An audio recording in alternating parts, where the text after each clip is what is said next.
Morning Bangladesh. লবণ, শুভ সকাল। সবাই ভালো আছেন? এবং শুক্রবারের সকাল আর একটা সকাল তো শুভ হয়, কিন্তু মানে মনটা খারাপের কারণে যে 5 জেলায় বন্যা হচ্ছে। হ্যাঁ, ভয়াবহ বাস্তবতা। আমি গতকাল দেখছিলাম যে ক্রিকেটার সাইফুদ্দিন, তার একটা ভিডিও সোশ্যাল মিডিয়ায় একরকম ভাইরাল। সে খুব আবেগ আপ্লুত কণ্ঠে বলছিলেন যে ফেনীতে মেবি তার বাসা। শহর তো শহরেই মানে একদম কোমর পানি, মাঝে পানি অবস্থা, এবং সে নেটওয়ার্ক নেই এবং বিদ্যুৎবিহীন অবস্থা। সে নেটওয়ার্ক পাচ্ছে না, দেখে একবার ছাদে গিয়ে ধরেন ভিডিওটা আপলোড ভিডিও বার্তাটা দিয়েছেন। এবং এইটার যে সূত্রপাত, মানে যদি শুরুটা বলি তাহলে কক্সবাজারের রোহিঙ্গা ক্যাম্পের যে ঘটনাটি ঘটলো, মাদ্রাসার থেকে ভেঙে পড়ে নিহতের যে ঘটনা, এবং তারপরে চট্টগ্রামের অবস্থা। চট্টগ্রামের ব্যাপার তো প্লাবন, 1 ঘন্টা 1.5 ঘন্টা বৃষ্টি হলেই চট্টগ্রামের অবস্থা খারাপ হয়ে যায়। সুতরাং সার্বিকভাবে মানে কিভাবে দেখবেন যে প্রতি বছর এই সময়টাতে বন্যা হয়, বিশেষ করে আমাদের চট্টগ্রাম, কক্সবাজার, সিলেট কখনো কখনো আসলে প্লাবিত হয়ে যায়। সব মিলিয়ে পার্বত্য অঞ্চলটা আসলে ঝুঁকিপূর্ণ থাকে, এবং আমরা দেখলাম যে 7 জন মারা গেছে গতকাল, তার আগের দিনও মারা গেছে, কন্টিনিউয়াসলি মারা যাচ্ছে। এর মধ্যে বিশ্বকাপও চলছে। সব মিলিয়ে অনেক খবর আমাদের কাছে। আমরা একটু হেডলাইনগুলো দেখে আসি কি আছে। ইতিহাস বদলাতে পারল না হাকিমির সঙ্গী সাথীরা। এমবাপ্পে দেম্বেলের গোলে মরক্কোকে বিদায় করে বিশ্বকাপের সেমিফাইনালে ফ্রান্স।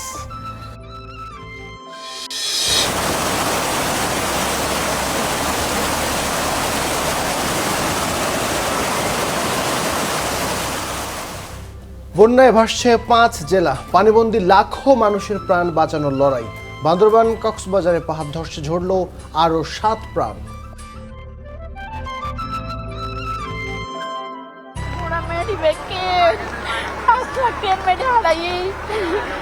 রিক্স হলেও আমাদের এখানে থাকতে হচ্ছে। যদি সরকারে আমাদের একটা থাকার ব্যবস্থা করে দিত। আসলাম চৌধুরীর প্রার্থিতা বাতিলের রায় ঋণ খেলাপিদের জন্য বড় দৃষ্টান্ত, বলছেন আইন বিশেষজ্ঞরা। চট্টগ্রাম 4 আসনের ভবিষ্যৎ নিয়ে জনমনে প্রশ্ন। ইনকিলাব কালচারাল সেন্টার নিয়ে বিরোধের নেপথ্যে আর্থিক স্বচ্ছতা ও মালিকানা দাবি। দায় অস্বীকার করে ষড়যন্ত্রের অভিযোগ হাদির বোনের। ধীর গতির সঙ্গে 1% লেনদেন মাসুলের চাপে শুরুতেই ধাক্কা খেল বাংলা কিউআর। মেসেজ আসতে দেরি আর বাড়তি খরচে অনীহা ছোট ব্যবসায়ীদের। ট্রেন লক্ষ্য করে পাথর নিক্ষেপে দৃষ্টিশক্তি হারাচ্ছেন অনেকেই। জড়িতদের শাস্তি নিশ্চিতে আইন পরিবর্তনের তাগিদ। নজরদারি বাড়ানোর দাবি পুলিশের।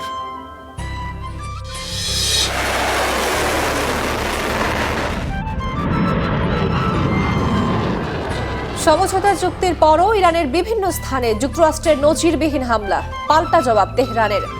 জন্মশহর মাশহাদে চিরনিদ্রায় শায়িত খামেনি।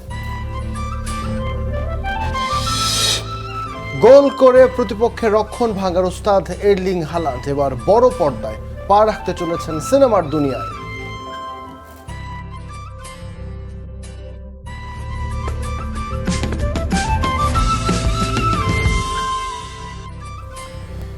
আমরা দেখছিলাম শিরোনামগুলো। বিশ্বকাপে খেলা গতকালকে দেখা হয়েছে আবির। অবশ্যই দেখা হচ্ছে, এবং মরক্কো ফ্রান্সের দিকে সবার নজর ছিল, এবং শেষ পর্যন্ত ফ্রান্স জিতে গেছে 2-0 গোলে।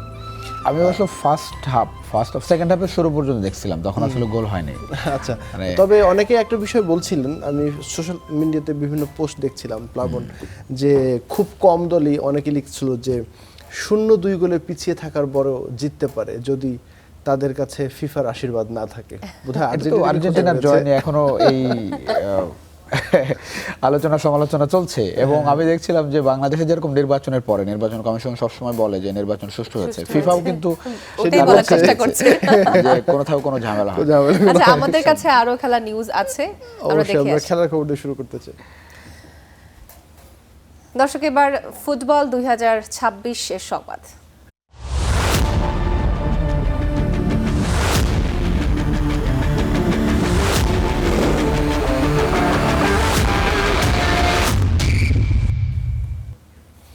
কাতার বিশ্বকাপে আল বায়েতের লড়াইয়ের পুনর্মঞ্চন হলো 26 বিশ্বকাপে।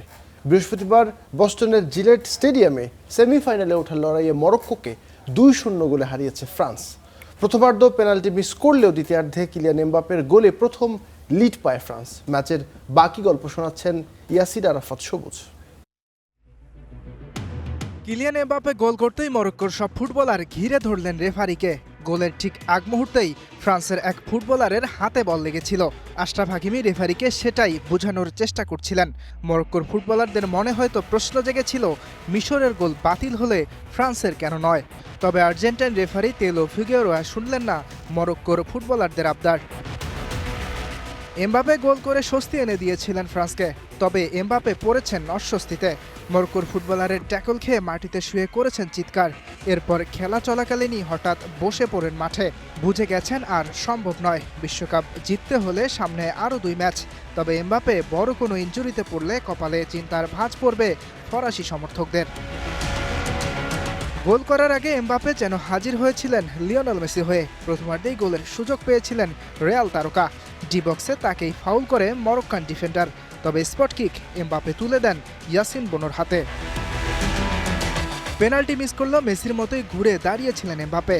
60 মিনিটে ম্যাচের ডেডলক ভাঙেন তিনি, সেটাও দুর্দান্ত এক বাঁকানো শটে। এমবাপ্পের গোলের উদযাপন ফুরিয়ে না যেতেই ব্যবধান বাড়ান উসমান দেমবেলে। 66 মিনিটে 2 গোল হজম করে এই ফ্রান্সের বিপক্ষে যার ঘুরে দাঁড়ানো সম্ভব নয় তা তখনই বুঝে গিয়েছিলেন ব্রাহিম দিয়াজ। এই 2 গোলের জয় নিয়েই শেষ 4 নিশ্চিত করে ফ্রান্স। 22 বিশ্বকাপের মতোই মরক্কো যাত্রা থামে ফরাসিদের কাছে হেরে। ফাইনালে ওঠার লড়াইয়ে ফ্রান্স পাবে স্পেন ও বেলজিয়ামের মধ্যকার জয়ী দলকে। ইয়াসির আরাফাত সবুজ, স্টার প্লে। কিলিয়ান এমবাপ্পে যেন রেকর্ড ভাঙতেই জন্মেছেন। মরক্কোর বিপক্ষে গোল ও অ্যাসিস্ট করে বিশ্বকাপে তার গোল সংখ্যা দাঁড়িয়েছে 20, যা তাকে ইতিহাসের দ্বিতীয় সর্বোচ্চ গোলদাতায় পরিণত করেছে। মাত্র 3টি বিশ্বকাপেই তিনি ছাড়িয়ে গেছেন বহু কিংবদন্তিকে। মেসির রেকর্ড থেকে এখন তিনি মাত্র 1 গোল দূরে, আর সামনে রয়েছে আরও বহু বছর ইতিহাস গড়ার সুযোগ। এ বিষয়ে বিস্তারিত গোলাম মোর্শেদের রিপোর্টে। কিলিয়ান এমবাপ্পে যেন জন্মই নিয়েছেন রেকর্ড ভাঙতে। বিশ্বকাপের মঞ্চে সময় যত গড়াচ্ছে ততই ফুটবল ইতিহাসের একের পর এক অধ্যায় নিজের নামে লিখে নিচ্ছেন ফরাসি এই সুপারস্টার। 2026 বিশ্বকাপের কোয়ার্টার ফাইনালে মরক্কোর বিপক্ষে প্রথমে পেনাল্টি আদায় করেও বোনোর কাছে স্পট কিক মিস করেন। তবে সেটিই তার গল্পের শেষ নয়। 60তম মিনিটে দুর্দান্ত গোলে ফ্রান্সকে এগিয়ে দেন, আর ঠিক 6 মিনিট পর ওসমান দেমবেলের গোলে অ্যাসিস্ট করে 2-0 জয় নিশ্চিত করতে বড় ভূমিকা রাখেন। এই গোলেই বিশ্বকাপে এমবাপ্পের মোট গোল সংখ্যা দাঁড়িয়েছে 20, যা তাকে ইতিহাসের দ্বিতীয় সর্বোচ্চ গোলদাতায় পরিণত করেছে। শীর্ষে আছেন শুধু এক সময়ের সতীর্থ লিওনেল মেসি, বিশ্বকাপে যার গোল সংখ্যা 21টি। অর্থাৎ সর্বকালের রেকর্ড ছুঁতে এমবাপ্পের দরকার আর মাত্র 1টি গোল। সবচেয়ে অবিশ্বাস্য বিষয় হলো মেসি এই 21 গোল করেছেন 31 ম্যাচ ও 6টি বিশ্বকাপে, আর এমবাপ্পে 20 গোলে পৌঁছেছেন মাত্র 20 ম্যাচ ও 3টি বিশ্বকাপ খেলেই। এরই মধ্যে তিনি শৈশবের আইডল ক্রিস্টিয়ানো রোনালদোর বিশ্বকাপে করা 11 গোল, 16 গোলের মিরোস্লাভ ক্লোসা, 15 গোলের রোনালদো নাজারিও সহ অনেক কিংবদন্তিকেই ছাড়িয়ে গেছেন।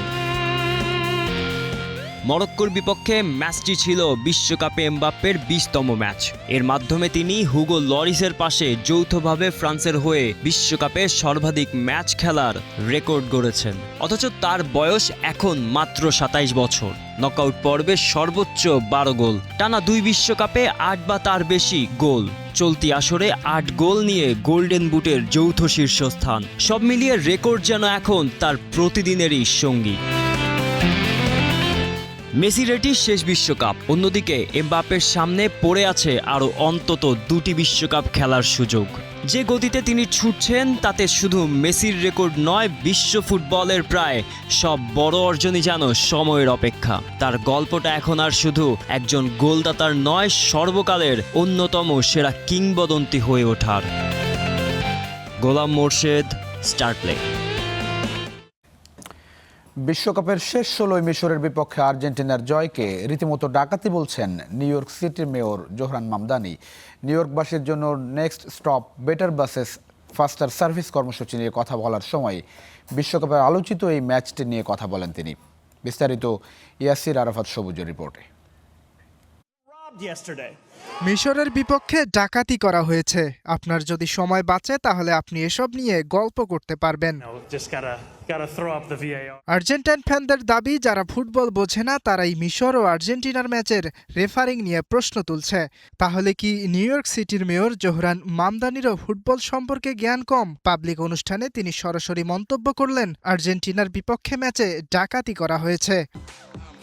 নিউ ইয়র্কবাসীর জন্য next stop better buses ফাস্টার service কর্মসূচি নিয়ে কথা বলেন আর্সেনাল ফ্যান মামদানি।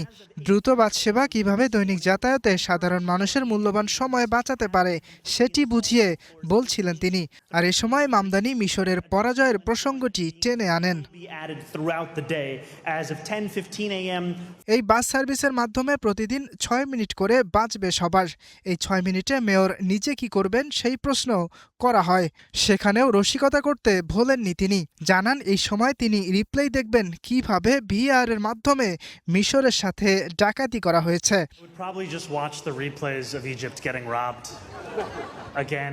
ইয়াসির আরাফাত সবুজ, স্টার প্লে। কথা কাটাকাটির মতো তুচ্ছ ঘটনায় কেউ সংঘর্ষে জড়াচ্ছেন, কেউ বা প্রিয় দলের বিদায়ে বেছে নিচ্ছেন আত্মহননের পথ। সব মিলিয়ে ফুটবল বিশ্বকাপের আনন্দ যেন পরিণত হয়েছে গভীর বিষাদে। আর এসব ঘটনার নেপথ্যে জয়ী হবার অতি মানসিকতা সহ পারিবারিক ও সামাজিক বন্ধনের শিথিলতাকে দুষছেন মনোরোগ বিশেষজ্ঞরা। ওই খেলা দেখতে যাই, আমরা মারামারি হয়েছে, আমি তো জানি না, আমি বাসায় এসে শুনছি। স্বামীকে হারিয়ে গগন বিদারী কান্না স্ত্রী বিউটি আক্তারের। 2 সন্তানকে নিয়ে অকুল পাথারে মধ্যবয়সী এই নারী। কারে বাবা করে ডাকবো আমার মেয়ে, কারে বাবা করে ডাকবো। গত মঙ্গলবার রাতে কুমিল্লার আদর্শ সদর উপজেলার ধনপুর এলাকায় ঘটে মর্মান্তিক এই ঘটনা। আর্জেন্টিনা মিশর ম্যাচকে কেন্দ্র করে আর্জেন্টিনার সমর্থকদের হামলায় প্রাণ হারায় শরীফুল ইসলাম। ওই মেসির প্ল্যানটি যে হলে গোলটা হয়েছে না, এবারটা কইছে কি এই দেখ তোর বাবা গোলটা দিয়ে পাইলো। খেলা নিয়ে মূলত ঝামেলা হয়েছে, ঝামেলা হয়ে এই হাতাহাতি থেকে এই অবস্থা। এ ঘটনায় নীলফামারীর জলঢাকায় শরীফুলের গ্রামের বাড়িতে নেমে এসেছে শোকের ছায়া। স্বজন ও এলাকাবাসীর দাবি, দোষীদের দ্রুত গ্রেপ্তার ও দৃষ্টান্তমূলক শাস্তির। পিটাইছে একটা ঘরের ভিতরে আটকায় 3 জনে। বিচার চাইছে, সবার কাছে বিচার চাইছে। অভাবী সংঘাত, 4 বউ বাচ্চা আছে, সে কিভাবে বাঁচবে, কিভাবে কি করবে। এদিকে গত 6 জুলাই প্রিয় দল ব্রাজিলের পরাজয় সইতে না পেরে আত্মহত্যার পথ বেছে নেন কুষ্টিয়ার কুমারখালীর 21 বছর বয়সী যুবক রতন। ম্যাচ হারার পর তীব্র মানসিক চাপে এমন কঠিন সিদ্ধান্ত নেয় সে। এই রাত্রে খেলা দেখেছে, যাক ব্রাজিল হারিয়ে যাওয়ার পরে সহ্য করতে পারেনি, যার কারণে নিজে আত্মহত্যা করেছে। ব্রাজিল হারার পরে মানে ও নিজেকে নিজে ঠিক রাখতে পারে না বলতে নিজে আত্মহত্যা করছে। এমন সব ঘটনায় মনোরোগ বিশেষজ্ঞরা দায়ী করছেন পারিবারিক ও সামাজিক বন্ধনের দুর্বলতাকে। কখনো কখনো আমরা বাচ্চাদেরকে মেল ট্রিটমেন্ট করি, যে তারা যেভাবে চলার কথা, তাদেরকে যেভাবে চালানোর কথা, সেইভাবে আমরা গাইড করতে পারি না আমাদের জ্ঞানের অপর্যাপ্ততার কারণে। সেই ক্ষেত্রেও বাচ্চার উপর বিরূপ প্রভাব পড়ে। পরবর্তীতে দেখা যায় যে তার মধ্যে সাইকিয়াট্রিক প্রবলেম দেখা দেয়। এছাড়াও ফুটবল বিশ্বকাপের উন্মাদনা ঘিরে সংঘর্ষে চট্টগ্রামে 2 জন, টাঙ্গাইলের মওলানা ভাসানী বিজ্ঞান ও প্রযুক্তি বিশ্ববিদ্যালয়ের সহকারী প্রক্টর সহ 10 জন, ঝিনাইদহের কালীগঞ্জে 1 জন, বগুড়ার শিবগঞ্জে 2 জন, হবিগঞ্জ সদরে 20 জন সহ দেশের বিভিন্ন স্থানে সংঘর্ষ ও সহিংসতায় উদ্বেগ ছড়িয়েছে সবার মাঝে। শোভন মাহমুদ খান, স্টার নিউজ। অবস্থা খেলা নিয়ে খুবই দুঃখজনক। আসলে দুঃখজনক। আমি মাঝে মধ্যে বলছিলাম যে ধরেন এই যে বিশেষ করে ব্রাজিল আর্জেন্টিনা খেলার সময় বাংলাদেশ তো বিশ্বকাপে কবে যাবে কোনো ঠিক ঠিকানা নাই। মানে ফুটবল আছে কিন্তু বাংলাদেশের ফুটবল তো সেই মাত্রায় এখনো পৌঁছায়নি। একটা দেশ বিশ্বকাপ খেলে না, সেই দেশের ফুটবল উন্মাদনা দেখেন। আসলে এটা কি আর উন্মাদনার পর্যায়ে নাই? মানে এটা কি আসলে উন্মাদনার পর্যায়ে আছে? আপনি মানে ধরেন প্রথমত আমরা তো খেলি না, মানে ওয়ার্ল্ড কাপে খেলি না, বা কখন খেলবো সেটি আপনি বলছিলেন। আমাদের প্রডিউসার বলছিলেন যে আমরা আসলে যে দলকে সাপোর্ট করি তার থেকে অন্য দলের বিরোধিতা বেশি করি। মানে এবং আমি অনেক ফ্যানকে দেখেছি আর্জেন্টিনা জিতেছে সেটা উদযাপন না করে উনি ব্রাজিলকে নিয়ে সমালোচনা করছে। আবার একই ঘটনা ব্রাজিল তারা জিতেছে, সেই ব্যাপারটি তারা পোস্ট করছে না বা না করে প্রত্যেকের তারা মধ্যে আসলে একটা অন্য ইগো কাজ দলকে নিয়ে করে। সমালোচনা আমার দল করছে। নিয়ে এরকম বলেছে, আমিও আক্রমণাত্মক কথা বলবো। আর একটা সোশ্যাল মিডিয়ায় ধরেন কোনো একটা পক্ষ নিতে হবে আর কি, একটু আলোচনায় থাকা, একটু সমালোচনা করা। কিন্তু এইটা যদি এই সোশ্যাল মিডিয়া পর্যন্ত সীমিত থাকতো তারপরে এটি মানা যেত। আমরা প্রতিবেদনে দেখছিলাম যে একজন আত্মহত্যা করেছে, তারপরে দুই পক্ষের মারামারি হয়েছে, ঘরের মধ্যে বন্দি করে তাকে পিটিয়ে মেরেছে। সংঘর্ষের ঘটনা কিন্তু মাঝে মধ্যে ঘটছে, এবং এর মধ্যে জুয়া খেলার ঘটনাও আছে। সব মিলে বিশ্বকাপের উন্মাদনা যেমন এর নেতিবাচক যে দিক, মানে বিশ্বকাপে বাংলাদেশ আসলে বের হওয়ার উপায় আসলে নিজেরাই সচেতন হওয়াটা খুব জরুরি, কারণ খেলাটা তো আসলে খেলাই, এবং খেলা হচ্ছে কোথায় এরকম কিন্তু আসলে বাংলাদেশ ছাড়া অন্য কোনো দেশে হয়তো কোনো এরকম কোনো থাকতে পারে, অথবা যে দেশ অংশগ্রহণ করেছে, যেমন নরওয়ে আমরা দেখছিলাম পুরো জাতি এক হয়ে গেছে নরওয়েতে এই যে ব্রাজিলকে হারানোর পরে, তো সেটি তাদের ক্রেডিট রয়েছে, তার দেশ খেলছে, তার দেশ জিতেছে, সেটি একটি ব্যাপার। কিন্তু আপনার এখানে কোনো ইন্টারেস্ট নাই, আপনি এটাতে নির্মল বিনোদনটাই উপভোগ করেন না। এবং সবচেয়ে বড় ব্যাপার ধরেন আর্জেন্টিনা, আর্জেন্টিনা অনেক হয়তো বাংলাদেশের নামই জানতো না একটা সময়। আর্জেন্টিনা বাংলাদেশকে চিনেছে এই কারণে যে এরকম একটা দেশ আছে যারা পাগলামি করছে। এবং খেয়াল করবেন কিনা যে এইটা নিয়ে আবার আমরাও খুবই গর্ব করছি, মানে আর্জেন্টিনার মতো একটা দেশ, আমি খেলাকে যদি বাদ দিলাম, আর্জেন্টিনা এবং ব্রাজিল, আবার অনেকে ভাবতে পারে যে ব্রাজিলের নাম নিচ্ছি না কেন, তাদের বৈশ্বিক অর্থনীতিতে বা তাদের নিজস্ব অবস্থান কোথায়, সেই দুইটা দেশের প্লেয়ার, রাষ্ট্রপতি, সরকার প্রধান যদি বাংলাদেশের নাম জানলো বা না জানলো, তাতে বাংলাদেশের কি কোনো রকমের কূটনীতি, অর্থনীতি, ব্যবসা বাণিজ্য, রাজনীতিতে কোনো প্রভাব পড়বে না? সেটি তো নাই, কিন্তু ধরেন সমর্থনও থাকতে পারে, কিন্তু এই লেভেলে মানে আমি সেটা নিয়ে মাঝে মধ্যে ভাবি। এবং ধরেন এই যে রেষারেষি, পক্ষ বিপক্ষ, আলোচনা সমালোচনা, বিতর্ক, এবং এই সোশ্যাল মিডিয়ার মাধ্যমেও আপনি দেখবেন যে মানে মনোমালিন্য তৈরি হচ্ছে। আমাদের অফিসের অবস্থা দেখেন। ঠিক আছে, আমরা একটু খুবই খারাপ অবস্থার মধ্যে আছি, যদিও আমরা শুরু করলাম খেলা দিয়ে। বন্যার খবর জানতে চাই। বৃষ্টি ও উজানের ঢলে বাড়ছে নদ নদীর পানি। মৌলভীবাজারে বাঁধ ভেঙে নিম্নাঞ্চল প্লাবিত হয়েছে, হবিগঞ্জেও হাওরে ঢুকেছে পানি। বন্যার অবনতি হয়েছে পার্বত্য অঞ্চলেও, পানিবন্দী প্রায় কয়েক লাখ মানুষ। বান্দরবানে ভ্রমণে নিষেধাজ্ঞা আগামী 12 জুলাই পর্যন্ত বাড়ানো হয়েছে। প্রকৃতির এই রুদ্ররূপে কেবল বাঁধ ভাঙেনি, ভেঙে চুরমার হয়ে গেছে পাহাড়ের সাধারণ মানুষের সাজানো জীবন। টানা ভারী বর্ষণ আর উজান থেকে নেমে আসা পাহাড়ি ঢলে মুহূর্তেই প্লাবিত পার্বত্য অঞ্চলের বিস্তীর্ণ জনপদ। বান্দরবান, খাগড়াছড়ি আর রাঙামাটির লাখো মানুষের প্রতিটি মুহূর্ত এখন কাটছে চরম এক অনিশ্চয়তা আর আতঙ্কে। কক্সবাজারে পেকুয়ার মেহের নামায় বেড়িবাঁধ ভেঙে লোকালয়ে ঢলের পানি প্রবেশ করছে, তলিয়ে গেছে ফসলি জমি, মাছের ঘের, পানি উঠেছে ঘর বাড়িতে। এছাড়া চকরিয়ার টেকনাফ সহ বিভিন্ন উপজেলায় জলাবদ্ধতা তৈরি হয়েছে।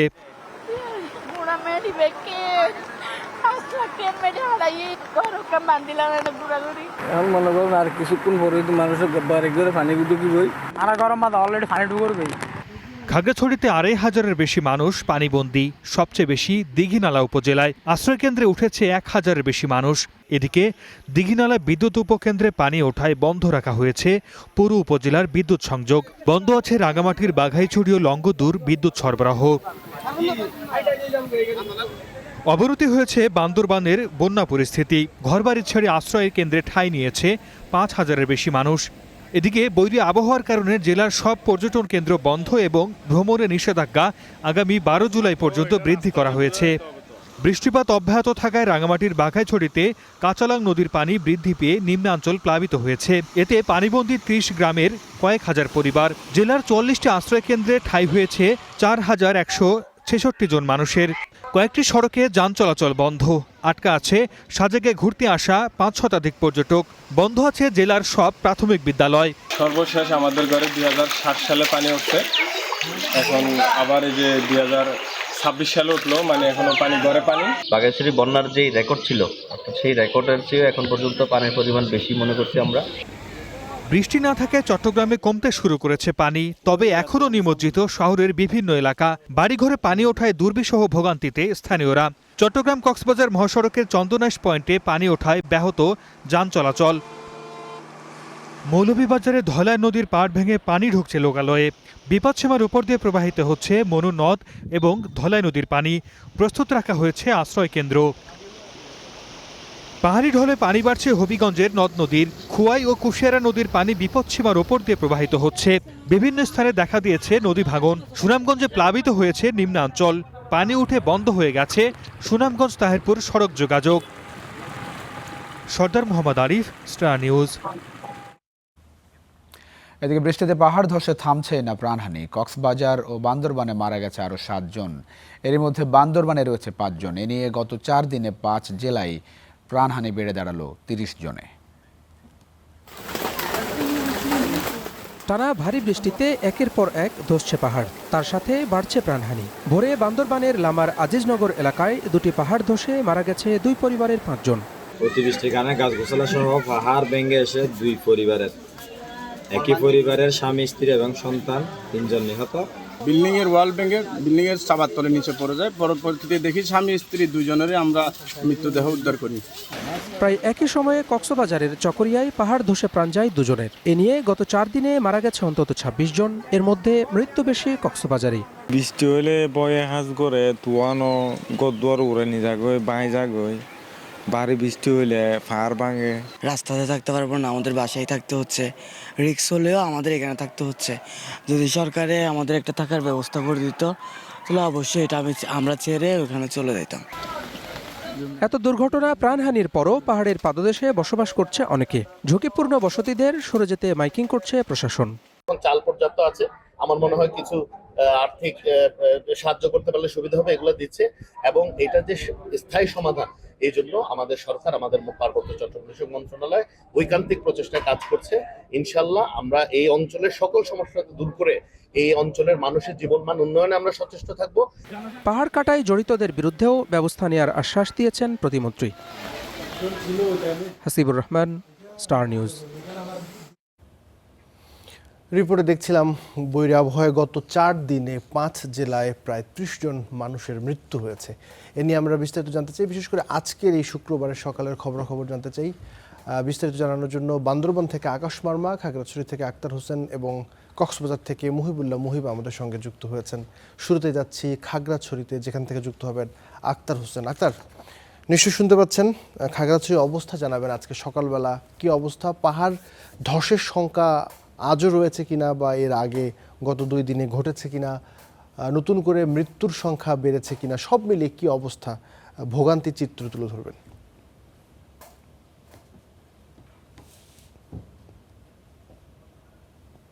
আবির, আপনাকে আমি একটি খবর দিতে চাই, সেটি হচ্ছে যে খাগড়াছড়িতে পাহাড়ি ঢলে যে প্লাবিত এলাকা, সেখানে কিন্তু পানি ইতিমধ্যে কমতে শুরু করেছে গতকাল বিকাল থেকে। এবং এই জেলাতে, অর্থাৎ জেলার পুরো জেলাটি যেহেতু পাহাড়ি একটি অঞ্চল, এখানে বেশ কয়েকদিনের যে ভারী বর্ষণ, সে বর্ষণের ফলে কিন্তু পাহাড়ের মাটি অনেকটাই নরম হয়ে রয়েছে, যার ফলে পাহাড় ধসের ঝুঁকি কিন্তু কোনোভাবেই এড়ানোর সুযোগ নেই। অন্যদিকে যে নিম্নাঞ্চলগুলো রয়েছে, অর্থাৎ খাগড়াছড়ির দীঘিনালা উপজেলায় যে এলাকাটি বেশি প্লাবিত হয়েছে, সেই এলাকার 4টি ইউনিয়নের পানি ইতিমধ্যে অনেকটাই নেমেছে। তবে আমি এখন যে জায়গাটিতে আছি, এটি মেরুন ইউনিয়ন, এবং এই ইউনিয়নে হচ্ছে বাজার এলাকা সহ অন্তত 800 থেকে 900 পরিবার কিন্তু এখন আশ্রয়কেন্দ্র রয়েছে। এবং আমি যে জায়গাটিতে রয়েছি, এটি দীঘিনালা এবং লংগদু সড়ক, এবং আমার পিছনে দেখতে পাচ্ছেন, অর্থাৎ সড়কে 4 থেকে 5 ফিট কিন্তু এখনো পানি রয়েছে। অর্থাৎ দীঘিনালার যে বন্যা প্লাবিত যে এলাকাগুলো, সেগুলোর পানি কমছে। তবে আমরা আবার একটি বিষয় দেখছি যে সকাল থেকেই কিন্তু এই দীঘিনালাতে ভারী একটা বর্ষণ আমরা দেখতে পাচ্ছি। আর যদি আমি পাশাপাশি আপনাকে জানাই, সেটি হচ্ছে খাগড়াছড়ি সাজেক সড়কের যে কবাখালী যে এলাকাটি রয়েছে, সেই এলাকাটিও পানির তলে তলিয়ে যাওয়ার ফলে কিন্তু সাজেকের যে সকল পর্যটক আটকা পড়েছিল, সেই পর্যটক কিন্তু গতকালকে অর্থাৎ 150 জন পর্যটক ফিরেছে। এবং আজ সকালে কবাখালী সড়কের যে জায়গাটি রয়েছে, সেখানের পানি নেমে গিয়েছে। অন্যদিকে আপনার বাগাইহাট এলাকাতে যেহেতু এখনো সড়কে পানি আছে, তবে সেনাবাহিনীর পক্ষ থেকে আমাদেরকে যেমনটা জানিয়েছেন, সাজেকের ক্যাম্পের যিনি কমান্ডার রয়েছেন, তিনি আমাদেরকে জানিয়েছেন যে আজ অর্থাৎ সকাল 8টা বাজেই যে সকল অন্তত 311 জন পর্যটক সাজেকে যারা আটকা রয়েছে, তাদেরকে কিন্তু সেখান থেকে গাড়িতে করে খাগড়াছড়িতে নিয়ে আসা হবে। আবির, ধন্যবাদ। আমরা বান্দরবনে যাচ্ছি, সেখানে রয়েছেন সহকর্মী আকাশ মার্মা। আকাশ, নিশ্চয়ই শুনতে পাচ্ছেন খাগড়াছড়ির খবরাখবর জানছিলাম, কিছুটা উন্নতি হয়েছে, বন্যা পরিস্থিতি বিশেষ করে পানি নামতে শুরু করেছে। বান্দরবানের কি অবস্থা সেটি আমরা জানবো। তার আগে আমরা কক্সবাজারে যেতে চাই, আমাদের সহকর্মী মুহিব রয়েছেন। মুহিব, খাগড়াছড়ির অবস্থা কিছুটা উন্নতি হয়েছে, কক্সবাজারের কি অবস্থা? সমুদ্র সৈকতের কি পরিস্থিতি? সমুদ্র উত্তাল আছে কিনা? যারা পর্যটক রয়েছে তারা কি অবস্থায় রয়েছে? ব্যবসা বাণিজ্যের কি খবর? সার্বিকভাবে বর্তমানে কি অবস্থা? বিশেষ করে রোহিঙ্গা ক্যাম্পেরও খবর দিবেন আমাদের। আসলে অন্যান্য সহকর্মীদের কাছ থেকে শুনছিলাম, সেখানে পানি কমলেও কক্সবাজারের যে চকরিয়ার যে মাতামুহুরী নদী, সেটি বিপদ সীমার ৬০ সেন্টিমিটার উপর দিয়ে প্রবাহিত হচ্ছে মাতামুহুরী নদীর পানি, যার ফলে চকরিয়া, পেকুয়া এবং মাতামুহুরী উপজেলার বিস্তীর্ণ এলাকা কিন্তু ব্যাপক হারে পানিবন্দী অবস্থায় রয়েছে। বিশেষ করে ২.৫ লক্ষাধিক মানুষ কিন্তু ইতিমধ্যে পানিবন্দী রয়েছে। এটি জেলা প্রশাসন এবং উপজেলা প্রশাসনের পক্ষ থেকে বলা হচ্ছে যে তারা ৬৪৮টি আশ্রয় কেন্দ্র খুলেছেন। সেখানে আসলে ধাপে ধাপে মানুষজন আসতে শুরু করেছে। বিশেষ করে পেকুয়ায় ২টি মাতামুহুরীর যে শহর রক্ষা বাঁধ, সেখানে ভাঙন ধরেছে এবং আমরা গতকালকেও দেখাচ্ছিলাম যে সেই ভাঙনের অংশ, সেখান থেকে মূলত পানি প্রবেশ করে পেকুয়ার, মগনামা, উজানঠিয়া এবং আরও কয়েকটি ইউনিয়নের অন্তত লক্ষাধিক মানুষের মধ্যে মানুষের বাড়িঘরে পানি ঢুকে গেছে, অনেকের ফসলি ক্ষেত তলিয়ে গেছে। সবকিছু ছাড়িয়ে আসলে মানুষ দিশেহারা হয়েই তীরবর্তী স্থানে ফেরার জন্য নৌকা, ভেলা তৈরি করে তারা ফিরছে। আমরা দেখছিলাম আজকেও সেখানের পরিস্থিতি এখনো অপরিবর্তিত। যেহেতু একটি বিষয় রয়েছে, মূলত বান্দরবানে বৃষ্টিপাত অব্যাহত থাকার কারণে ঢলের পানি কিন্তু মাতামুহুরী নদী দিয়েই আসতে শুরু করেছে। ভয়াবহভাবেই মাতামুহুরী নদী আসলে চকরিয়ার আশেপাশের এলাকাগুলোতে আগ্রাসন চালাচ্ছে। এটি আসলে সকাল থেকে আমরা শুনছিলাম। আপনি বলছিলেন যে আসলে সমুদ্রের অবস্থা, সমুদ্রের পানিও কিন্তু জোয়ারের পানি সমুদ্রের যে নিয়মিত যেভাবে প্রবাহিত হয় তার থেকে অন্তত ৩ থেকে ৪ ফিট উচ্চতায় প্রবাহিত হচ্ছে বলে আবহাওয়া অধিদপ্তর আমাদেরকে জানিয়েছেন। এখন বেশ উত্তাল সমুদ্র। কক্সবাজার সমুদ্র সৈকতে এই মুহূর্তে আসলে কাউকে আমরা দেখতে পাচ্ছি না। এখানে সিসেফ লাইফগার্ড এবং বেশ কয়েকজন পর্যটককে আমরা দেখতে পাচ্ছি, যারা আসলে উপকূলীয় যেই সমস্ত এলাকাগুলো রয়েছে সেখান থেকেই এসছে এবং তারা আসলে বর্ষার যেই সমুদ্র সেটি উপভোগ করার চেষ্টা করছেন, উত্তাল সমুদ্রটাকে উপভোগ করার চেষ্টা করছেন। যদিও এখন পর্যন্ত বিপজ্জনক যে পতাকা সেটি টাঙিয়ে দেওয়া হয়েছে, যেহেতু সমুদ্র উত্তাল রয়েছে, সিগন্যাল রয়েছে। সেই হিসাবে কক্সবাজারের যে ৬,০০০ ফিশিং ট্রলার রয়েছে তারা আসলে তীরবর্তী এলাকায় এসে অবস্থান করছে বলে আমরা জানতে পেরেছি। পাহাড় ধসের বিষয়টি এখন পর্যন্ত ৪ দিনে ২১ জনের মৃত্যু হয়েছে কক্সবাজারে। সেজন্য তারা বিভিন্ন প্রস্তুতি জেলা প্রশাসনের পক্ষ থেকে নেওয়া হয়েছে। একই সঙ্গে ক্যাম্প প্রশাসনও পাহাড়ের পাদদেশে বসবাসরত রোহিঙ্গাদেরকে নিরাপদ আশ্রয়ে ফেরার জন্য কাজ করছে বলে আমরা জানিয়েছি। আবির, এই ছিল আমার কাছে সর্বশেষ। মুহিব, আপনাকে ধন্যবাদ। আমরা দেখছিলাম কক্সবাজার সমুদ্র সৈকতের পরিস্থিতি, সৈকত এখন উত্তাল রয়েছে এবং বিপদ সংকেতের যে পতাকা সেটি এখনো পর্যন্ত টাঙানো রয়েছে। আমরা বান্দরবনের খবর জানতে চাই আকাশ মার্মা। নিশ্চয়ই শুনতে পাচ্ছেন কি অবস্থা বান্দরবনের। আমরা দেখছিলাম যে খাগড়াছড়িতে কিছুটা উন্নতি হয়েছে, কক্সবাজারে এখনও তেমন উন্নতি নেই। বান্দরবনে আজ সকালের কি পরিস্থিতি? প্লাবিত যে অঞ্চলগুলো রয়েছে সেগুলো পানি নামতে শুরু করেছে কিনা, নতুন করে কিছু আছে কিনা, এবং এই যে ৫ জনের মৃত্যু হয়ে গেল দেখলাম আমরা, পাহাড় ধসের নতুন করে কোনো সংখ্যা আছে কিনা, বিস্তারিত বলবেন।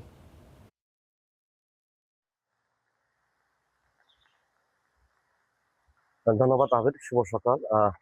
যে বান্দরবানের যে টানা ভারী বর্ষণ, সেই ভারী বর্ষণ এখন অব্যাহত রয়েছে। তবে গতকালকে রাত ৯টা পর্যন্ত বৃষ্টি ছিল না। এরপর রাত ৯টা থেকে কিন্তু মাঝারি আকারে বৃষ্টি হয় এবং আজ সকালে গুড়ি গুড়ি আকারে বৃষ্টি হচ্ছে, যার কারণে এই যে বান্দরবানের যে সাঙ্গু নদী, সেই সাঙ্গু নদী কিন্তু আগের থেকে প্রায় ২ ফিটের মতো কমতে শুরু করেছে। একই সাথে আজকে বৃষ্টিপাতের রেকর্ড করা হয়েছে ১৩১ মিলিমিটার, যা গত ৪ দিনের তুলনায় অনেকটাই কম বলা চলে। আর যেসব নিম্নাঞ্চল প্লাবিত হয়েছে সেসব নিম্নাঞ্চল সাধারণ মানুষগুলো আশ্রয় কেন্দ্রে আশ্রয় নিয়েছে প্রায় ৫,০০০ অধিক মানুষ। তবে প্রশাসনের পক্ষ থেকে জানানো হয়েছে যে যাদের বন্যা দুর্গত যারা রয়েছেন তাদেরকে যে প্রয়োজনীয় খাবার, ওষুধ এবং যা প্রয়োজনীয় সামগ্রী প্রয়োজন তারা কিন্তু ঘটনাস্থলে সেসব আশ্রয় কেন্দ্রে গিয়ে কিন্তু তারা ত্রাণগুলো পাঠানো হচ্ছে। একটা জিনিস জানিয়ে রাখি যে বান্দরবানের যে গত কাল যেহেতু লামায় পাহাড় ধসের ঘটনা ঘটেছে, সেটি দুঃখ প্রকাশ করেছেন জেলা প্রশাসক, যে রাতের এমন হঠাৎ করে পাহাড় ধসের ঘটনা কিন্তু সবার কাছে এটি জানা ছিল না। একটা জিনিস জানিয়ে রাখি যে বান্দরবানের যেহেতু জেলা প্রশাসক মহোদয়ের পক্ষ থেকে প্রায় এই জেলার জন্য বন্যা দুর্গতদের জন্য প্রায় 10 লাখ টাকা এসেছে, এবং সেটির মাধ্যমে কিন্তু তিনি আহ বন্যা দুর্গতদের যারা রয়েছে তাদেরকে কিন্তু বিভিন্ন মাধ্যমে সহযোগিতা করে যাচ্ছে।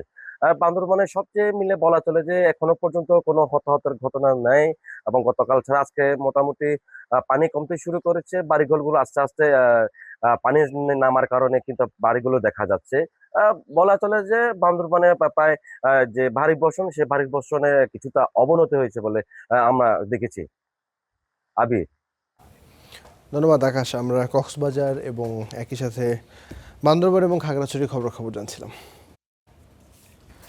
প্লাবন, খুবই খারাপ অবস্থা আসলে সব খুবই মিলে। খারাপ আমি অবস্থা। বলছি ধরেন নিউজে তো আসলে একরকম আমরা বললাম রিপোর্টাররা, পানি নামা তো আসলে একরকম সমাধান, কিন্তু যে ক্ষত চিহ্ন বা যারা আসলে দুর্ভোগের এবং মধ্যে আছেন বন্যা এটা পরবর্তী যে অবর্ণনীয়। অবর্ণনীয়। ধরেন আপনি আপনার বাসায় থাকতে পারছেন না, আপনি আছেন এমন জায়গায় সেখানে ধরেন বিদ্যুৎ নাই, ঘুমাতে পারছে না, হ্যাঁ, খেতে পারছে না, মানে কি এখানে খাবার পানির সংকট।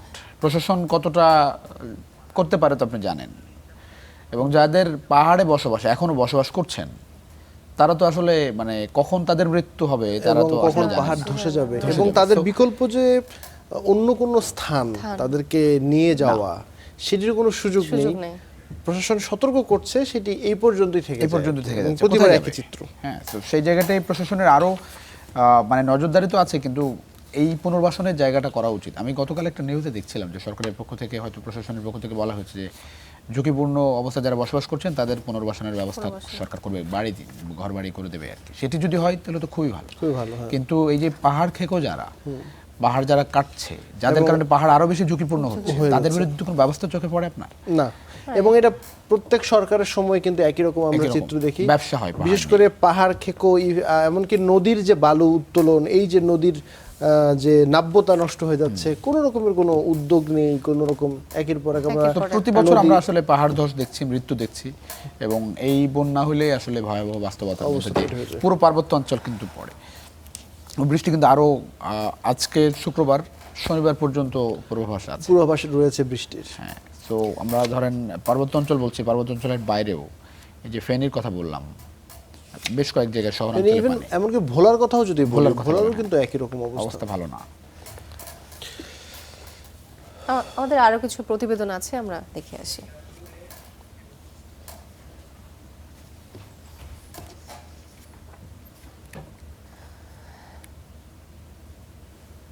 কক্সবাজারের রোহিঙ্গা ক্যাম্পে পাহাড় ও ভূমিধসে প্রাণহানি ও হতাহতের ঘটনায় গভীর শোক জানিয়েছে জাতিসংঘের শরণার্থী সংস্থা UNHCR। সংস্থাটি বলছে, বিশ্বের অন্যতম ঘন বসতিপূর্ণ এই শরণার্থী ক্যাম্পে বসবাসকারী 12 লাখের বেশি রোহিঙ্গা বর্ষা মৌসুমে ভূমিধস, বন্যা, ঘূর্ণিঝড়, অগ্নিকাণ্ড সহ নানা ঝুঁকির মধ্যে রয়েছে। যথাযথ পরিকল্পনা, পর্যাপ্ত অর্থায়ন ও নিরাপদ অবকাঠামো নিশ্চিত করা গেলে এসব ঝুঁকি অনেকাংশেই কমানো সম্ভব। তবে অর্থ সংকট সহ নানা সীমাবদ্ধতায় দুর্যোগ মোকাবেলায় দীর্ঘমেয়াদী উদ্যোগ বাধাগ্রস্ত হচ্ছে। রোহিঙ্গা সংকটের টেকসই ও দীর্ঘমেয়াদী সমাধান খোঁজার প্রচেষ্টা অব্যাহত রাখার কথাও জানিয়েছে সংস্থাটি।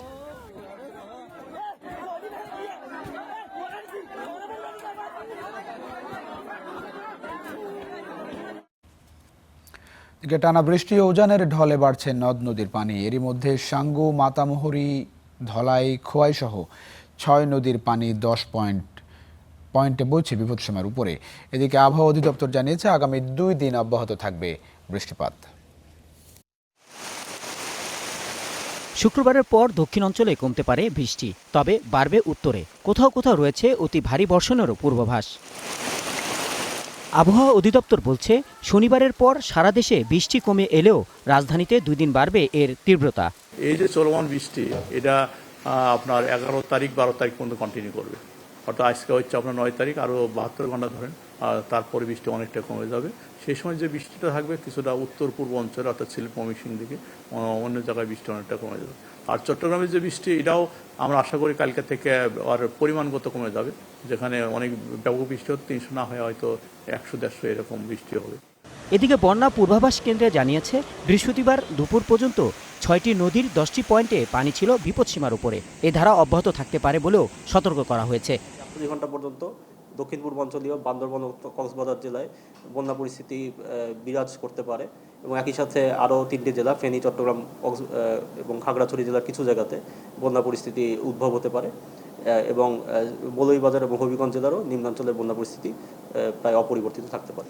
বুধবার দেশের সর্বোচ্চ বৃষ্টিপাতের রেকর্ড চট্টগ্রামে আমবাগান এলাকার 329 মিলিমিটার।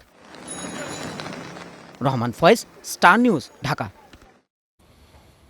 চট্টগ্রাম এবং পার্বত্য অঞ্চলে গত 2 দশকে পাহাড় ধসে প্রাণ হারিয়েছেন প্রায় 5 শতাধিক মানুষ। মৃত্যুর এই মিছিলকেই শুধুই প্রকৃতির খেলা, কেবল উচ্ছেদ, মাইকিংয়েই কতকাল সীমাবদ্ধ থাকবে প্রশাসন? এর সমাধান কি? এ নিয়েই এবার স্টার স্পেইনার।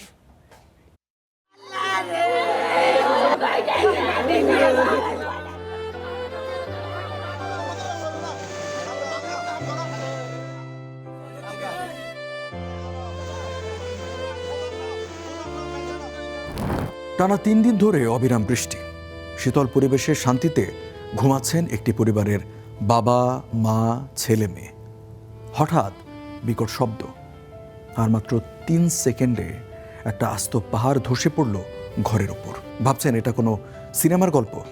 না, এটা বাংলাদেশের অসংখ্য পরিবারের বর্ষার নির্মম বাস্তবতা।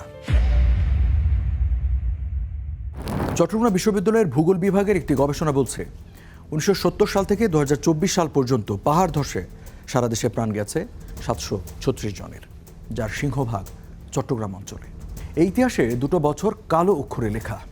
2007 সালের 11 জুন চট্টগ্রামে একদিনেই মারা যান 127 জন, আর 2017 সালের 13 জুন রাঙ্গামাটি, খাগড়াছড়ি, বান্দরবান সহ বৃহত্তর চট্টগ্রামে প্রাণ হারান 158 জন।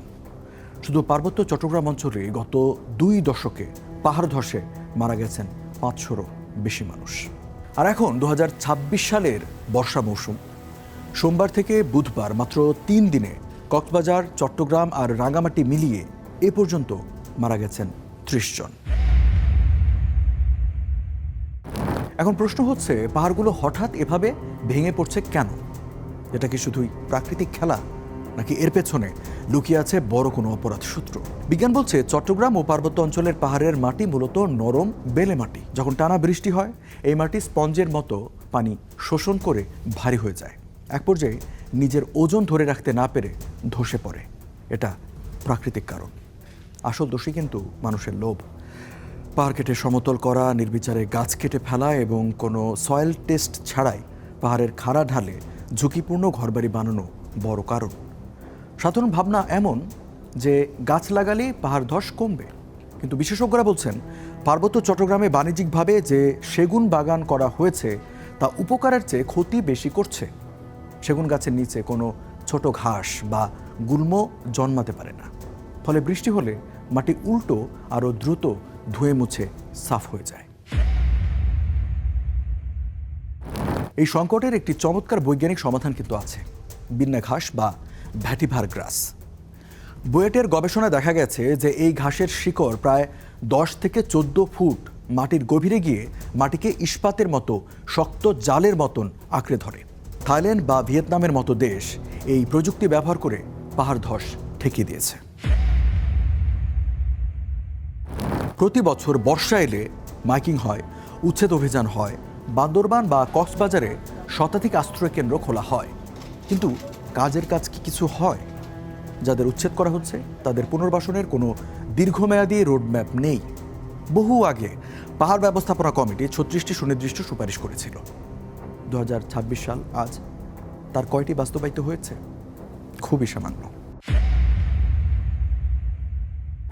প্রথমত, অতিবৃষ্টির সময় প্রশাসনের নির্দেশ মেনে দ্রুত আশ্রয়কেন্দ্রে চলে যেতে হবে। দ্বিতীয়ত, ঐতিহ্যবাহী পাহাড়ি মাচাং ঘর পদ্ধতি ব্যবহার করা যেতে পারে, যা মাটির ওপর সরাসরি চাপ কমাবে। এবং সবচেয়ে বড় কথা, আপনার আশেপাশে কোথাও পাহাড় কাটা হলে এখনই সোচ্চার হতে হবে। উজানের ঢলে ফুলে ফেঁপে উঠেছে কুমিল্লার গোমতী নদী। আগ্রাসী সেই পানি গিলে খাচ্ছে নদী চরের কৃষকদের ঋণমুক্ত হওয়ার স্বপ্ন। ঢলের পানিতে তলিয়ে গেছে ফসলি জমি, এতে ফিকে হতে বসেছে কৃষকের আশা। আব্দুল্লাহ আল মারুফের প্রতিবেদনে বিস্তারিত। টিপটিপ বৃষ্টির মধ্যেই গোমতীর পাড়ে আবুল কালাম আর তার স্ত্রী আয়েশা বেগম। সামনে নদীর পানির নিচে তলিয়ে আছে তাদের সবুজ স্বপ্ন। কয়েক মাস আগে পরম যত্নে যে জমিতে সবুজের বাগিচা বানিয়েছিলেন, আজ সেখানে শুধু পানি আর পানি। আমার এখন বর্তমানে 30 শতক জায়গা ডাটা পানি তোলে, গুমতির পানি ডাটা পানি তোলে নিয়ে গেছে। এখন অর্ধেক তুলছি, অর্ধেক লস। দুঃখের বিষয় বলা কেতাম, এই যে আঙ্কাল ফসল মারি গেছে আমরা তো কত কষ্ট চলার বহুত কষ্ট। তাদের মতো আরো অনেকের ফসলি জমি এখন উজান থেকে নেমে আসা ঢলের পানির নিচে। অনেক শাকসবজি ক্ষেত আছে, সব ডুবে গেছে পানির নিচে। এখন আমাদের বিরাট সমস্যা হয়ে গেছে। উড়াইয়া কিছু উড়াইছে, জনসাধারণে কিছু নিছে, এই ব্যাপার কি। কৃষি বিভাগের তথ্য অনুযায়ী এ পর্যন্ত ডুবে গেছে প্রায় 50 বিঘা জমির সবজি। আরও ক্ষতির আশঙ্কায় সহস্রাধিক কৃষক। তাদের দ্রুত পরিপক্ক সবজি তুলে বাজারজাত করার পরামর্শ কৃষি বিভাগের। ডুবন্ত অবস্থায় কিছু সবজি উঠাচ্ছে, এরা আক্রান্ত যদি সম্পূর্ণ হতে পারে তাহলে কিছু ক্ষতি কম হবে। এখনও ডোবেনি, যত দ্রুত সম্ভব তাদের ক্ষেতের ফসলটা উঠিয়ে বাজারে বিক্রি করার জন্য পরামর্শ রইল। আর আমরা সবসময় মাঠে আছি। গত 24 ঘন্টায় কুমিল্লার গোমতী নদীর পানি 203 সেন্টিমিটার বেড়েছে। আব্দুল্লাহ আল মারুফ, স্টার নিউজ, কুমিল্লা। প্রাকৃতিক দুর্যোগে এ পর্যন্ত 30 জনের মৃত্যু হয়েছে। ক্ষতি মোকাবেলায় 3 পার্বত্য জেলায় 1300 মেট্রিক টন চাল ও 20 লাখ টাকা করে আর্থিক সহায়তা দেওয়া হয়েছে বলে জানিয়েছেন দুর্যোগ ব্যবস্থাপনা ও ত্রাণমন্ত্রী আসাদুল হাবিব দুলু। গতকাল বিকেলে সংসদ অধিবেশনে এ তথ্য জানান তিনি। সংসদের চিফ হুইপ বলেন, ভারী বৃষ্টিতে ক্ষতিগ্রস্ত 3 জেলায় আশ্রয়কেন্দ্র খোলা হয়েছে। ক্ষতিগ্রস্তদের খাদ্য, ওষুধ, নগদ সহায়তা দেওয়া হচ্ছে। দুর্গতদের সচেতন করতে প্রতি মুহূর্তে মাইকিং করছে জেলা প্রশাসন। এ সময় চট্টগ্রামের একাধিক সাংসদ তাদের এলাকায় দুর্যোগে ব্যাপক ক্ষতির মাত্রা তুলে ধরে সরকারের সহায়তা বাড়ানোর দাবি জানান। অন্য এক প্রশ্নের জবাবে প্রবাসী কল্যাণ মন্ত্রী আরিফুল হক চৌধুরী জানান, আগামী 5 বছরে 1 কোটি দক্ষ কর্মী বিদেশে পাঠানোর পরিকল্পনা রয়েছে সরকারের। প্রত্যেকটি জেলায় 10 লক্ষ টাকা জিআর ক্যাশ পাঠিয়েছি এবং প্রত্যেকটি জেলায় আমরা 200 মেট্রিক টন করে চাউল বরাদ্দ দিয়েছি।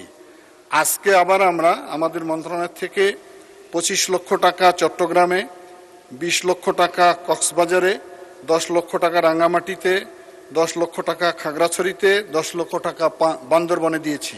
এবং মাননীয় প্রধানমন্ত্রী তার ত্রাণ ভাণ্ডার থেকে প্রত্যেকটি জেলায় 20 লক্ষ টাকা ইতিমধ্যে উনি বরাদ্দ দিয়েছেন এবং উনি সার্বক্ষণিক এটি দেখভাল করছেন, আমাদেরকে নির্দেশনা দিচ্ছেন। চট্টগ্রাম 2 আসনের বিএনপির প্রার্থী সরোয়ার আলমগীর সংসদ সদস্য হিসেবে শপথ নিয়েছেন। বৃহস্পতিবার সন্ধ্যায় সংসদ ভবনে প্রধানমন্ত্রী তারেক রহমানের উপস্থিতিতে তাকে শপথ বাক্য পাঠ করান স্পিকার হাফিজ উদ্দিন আহমদ। আরও ছিলেন অর্থমন্ত্রী আমির খসরু মাহমুদ চৌধুরী, স্থানীয় সরকার মন্ত্রী মির্জা ফখরুল ইসলাম আলমগীর সহ মন্ত্রিসভার সদস্য এবং সংসদ সদস্যরা। এর আগে বিকেলে সরোয়ার আলমগীরকে সংসদ সদস্য ঘোষণা করে গেজেট প্রকাশ করে নির্বাচন কমিশন। তবে রায় প্রকাশের আগেই ইসির গেজেট নিয়ে প্রশ্ন তুলেছেন জামাত প্রার্থীর আইনজীবী শিশির মনির।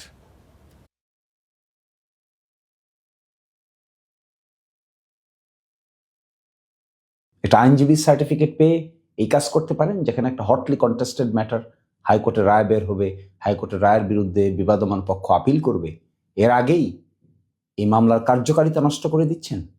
ইলেকশন কমিশনের এই আচরণ রহস্যজনক। ইলেকশন কমিশন কি তা করতে পারেন?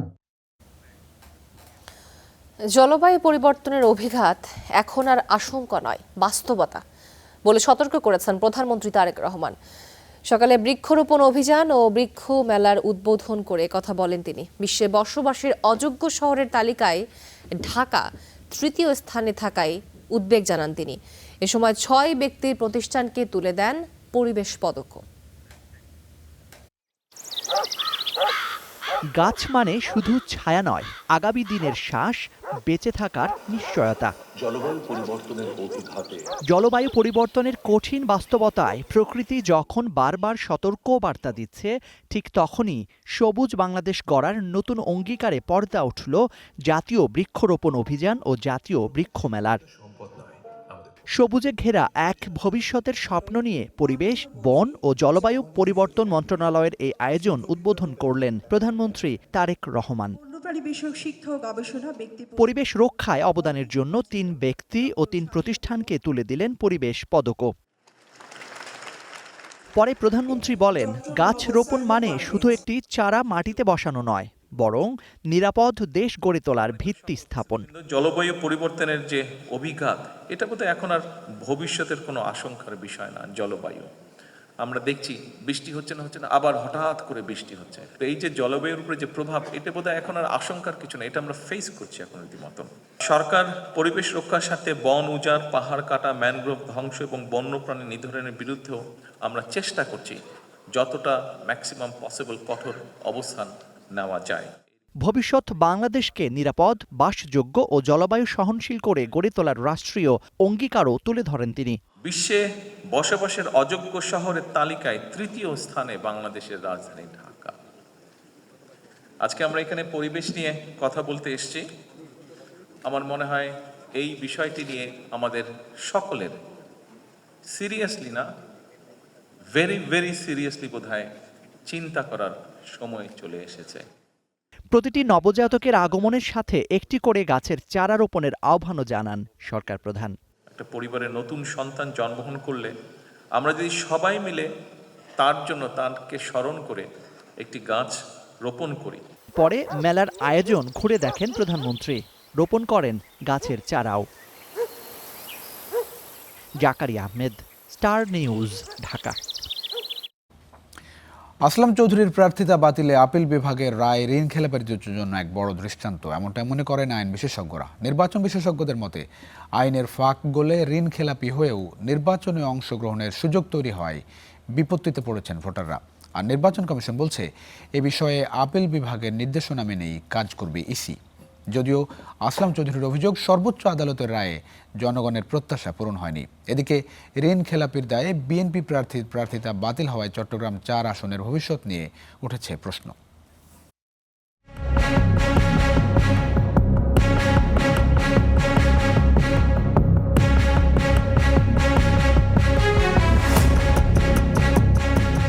নির্বাচনের ৫ মাস পরও অভিভাবক শূন্য চট্টগ্রাম ৪ আসনের মানুষ। কে হবেন জনপ্রতিনিধি, সে আলোচনায় যেন সর্বত্র। যদিও ১২ ফেব্রুয়ারি নির্বাচনে পছন্দের প্রার্থীকে বিজয়ী করতে ভোট দিয়েছিলেন ভোটাররা, ফলাফলও আসে বিএনপির পক্ষে। তবে বিপত্তির শুরুটা ভোটের আগে থেকেই। প্রথম দফায় ইসি আসলাম চৌধুরীর প্রার্থিতা বাতিল করে, পরে হাইকোর্ট তা বৈধ বলে রায় দেয়। কিন্তু আপিল বিভাগ এ বিষয়ে চূড়ান্ত শুনানি ছাড়া ফলাফলের গেজেট না প্রকাশের শর্তে ভোট অনুষ্ঠানের সিদ্ধান্ত দেয়। ঋণ খেলাপি হিসেবে নির্বাচনে যে অংশগ্রহণ করেছেন, তার অংশগ্রহণকে অবৈধ ঘোষণা করা হলো। সেই ধারাবাহিকতায় ৩০ জুন ঋণ খেলাপির দায়ে আসলাম চৌধুরীর প্রার্থিতা বাতিল করে রায় দেয় সুপ্রিম কোর্ট। প্রশ্ন হচ্ছে, এখন কি হবে চট্টগ্রাম ৪ আসনের? আসলাম চৌধুরী সাহেবেরটা তো এখন কি হবে এটা তো আমি বলতে পারবো না, এটা আদালতের বিষয়। আমরা তো এখনো পর্যন্ত অফিসিয়ালি কিছু পাইনি। আর বিদ্যমান আইনের দুর্বলতাকে দুষছেন এই নির্বাচন বিশেষজ্ঞ। এটা আমাদের আইনের দুর্বলতা। আপনি অনেক দেশে আইন আছে যে নির্বাচন শেষ হওয়ার ২ থেকে ৩ দিনের মধ্যে এই ধরনের বিষয়গুলোকে অ্যাড্রেস করা হয়, কিন্তু আমাদের দেশে এই প্রক্রিয়াটা দীর্ঘমেয়াদী, অর্থাৎ কখনো কখনো 5 বছর লাগে। সর্বোচ্চ আদালতের এই রায় বিচার বিভাগ নিয়ে জনমনে আস্থা বাড়াবে বলে মনে করেন এই আইনজীবী। আসলাম চৌধুরী ওনার ক্ষেত্রে অ্যাপিলেট ডিভিশনের পূর্ণাঙ্গ আদেশে ওনার ঋণ খেলাপি যেহেতু বহাল আছে, সুতরাং ওনার সব কিছু বাতিল হয়েছে। এই আসনটি শূন্য। আদালত সাহসীপূর্ণ একটা নজির স্থাপন করেছেন এবং আমি মনে করি আগামী পার্লামেন্ট নির্বাচন সহ অন্যান্য নির্বাচনেও ঋণ খেলাপিরা একটু সতর্ক হবে, ভালো একটা মেসেজ যাবে। অন্যদিকে বিজয়ী হয়েও শপথ বঞ্চিত চট্টগ্রাম ৪ আসনের বিএনপি প্রার্থী আসলাম চৌধুরী বলেন, ভোটে জয়ী হওয়ার পরও আদালতের এমন রায় জনগণের প্রত্যাশা পূরণ করেনি। রায়ের মাধ্যমে জনগণের প্রত্যাশা পূরণ হয় না। বিচার বিভাগ স্বাধীন আছে এই কথা বলতে পারে, কোনো ক্ষেত্রে ইন্টারফেয়ার করা হয় না। রিভিউ করার সুযোগ থাকলে রিভিউ করব, আর যদি সুযোগ না থাকে তখন আবার পুনরায় ইলেকশন করতে হলে ইলেকশন করব। পূর্ণাঙ্গ রায় যাই আসুক না কেন তা মেনে নিয়ে আবারও নির্বাচনের জন্য প্রস্তুতি নেবেন বলেও জানান বিএনপি নেতা আসলাম চৌধুরী। Zisan Ahmed, Star News, Dhaka. শহীদ ওসমান হাদির ইনকিলাব কালচারাল সেন্টারকে ঘিরে পরিবার ও পরিচালনা কমিটির মধ্যে তৈরি হয়েছে বিরোধ। অর্থের স্বচ্ছতা, মালিকানা ও সিদ্ধান্ত গ্রহণ নিয়ে অভিযোগ পাল্টা অভিযোগের মুখে পদত্যাগ করেছেন নির্বাহী কমিটির সদস্যরা। তবে অভিযোগ অস্বীকার করে ষড়যন্ত্রের অভিযোগ তুলেছেন হাদির বোন। ফরহাদ বিন নূরের রিপোর্ট।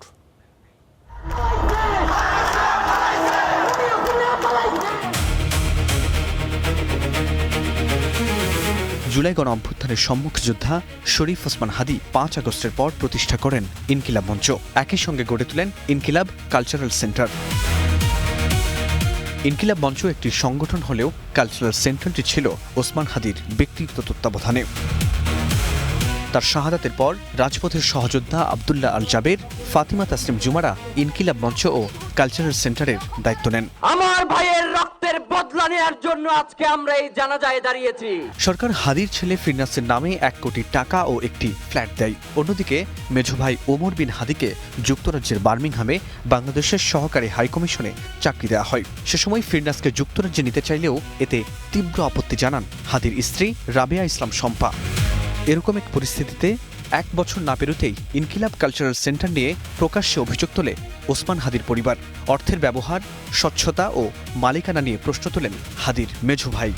ওয়ারিশদের দাবি, অপপ্রচার, অপবাদ ও কুৎসার কারণে বুধবার রাতে সামাজিক মাধ্যমে নির্বাহী কমিটির সবাই আর্থিক হিসেব দ্রুত সময়ের মধ্যে দেওয়ার ঘোষণা দিয়ে কালচারাল সেন্টার থেকে দায়িত্ব ছেড়ে দেন। এটার একটা ট্রাস্ট হওয়ার কথা ছিল, কিন্তু শহীদ ওসমান হাদি সেটা সম্পন্ন করে যেতে পারেননি। এইটা ঘিরে এক ধরনের লিগ্যাল ইস্যু তৈরি হয়েছে।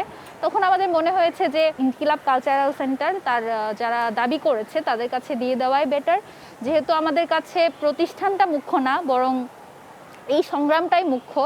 সেই সংগ্রাম আমরা ইনকিলাব মঞ্চ থেকে চালিয়ে যেতে পারবো। তবে এমন দাবির কথা অস্বীকার করেন হাদির বোন মাসুমা হাদি। তার পাল্টা অভিযোগ, বরং পরিকল্পিতভাবে হাদির পরিবারকেই ইনকিলাব কালচারাল সেন্টার থেকে দূরে সরিয়ে দেওয়ার চেষ্টা করা হয়েছে। আমার সাথে কোনো যোগাযোগ রাখে না, বলছে যেটা পরিবারের কিছু না, এখানে পরিবারের কি আসা যাবে না, আলহামদুলিল্লাহ শেষ, তাহলে থাক, আমি দূরেই থাকলাম, তোরা তোদের মতো কাজ কর। এখন আমার কথা হলো, ওরা যে কেউ যেতেই পারে, যার ভালো লাগে না লাগে যেতে পারে, সমস্যা নাই, কিন্তু সেইটাই পরিবারের উপর মিথ্যে অপবাদ দিয়ে কেন বলেন তো? আমরা কোন ফ্যামিলির মেম্বার ওইখানে কোনো কমিটি হইতে চাই না, ওটা দখলদারিও করতে চাই না, কোনো অর্থনৈতিক ভাবে সুবিধা চাই না, কিছুই চাই না। সোজা কথা। জাবের ও জুমা ইনকিলাব কালচারাল সেন্টার ছাড়লেও ইনকিলাব মঞ্চের মাধ্যমে হাদির স্বপ্ন বাস্তবায়নে রাজনীতির মাঠে থাকার ঘোষণা দিয়েছেন। ফরহাদ বিন নূর, star News, Dhaka.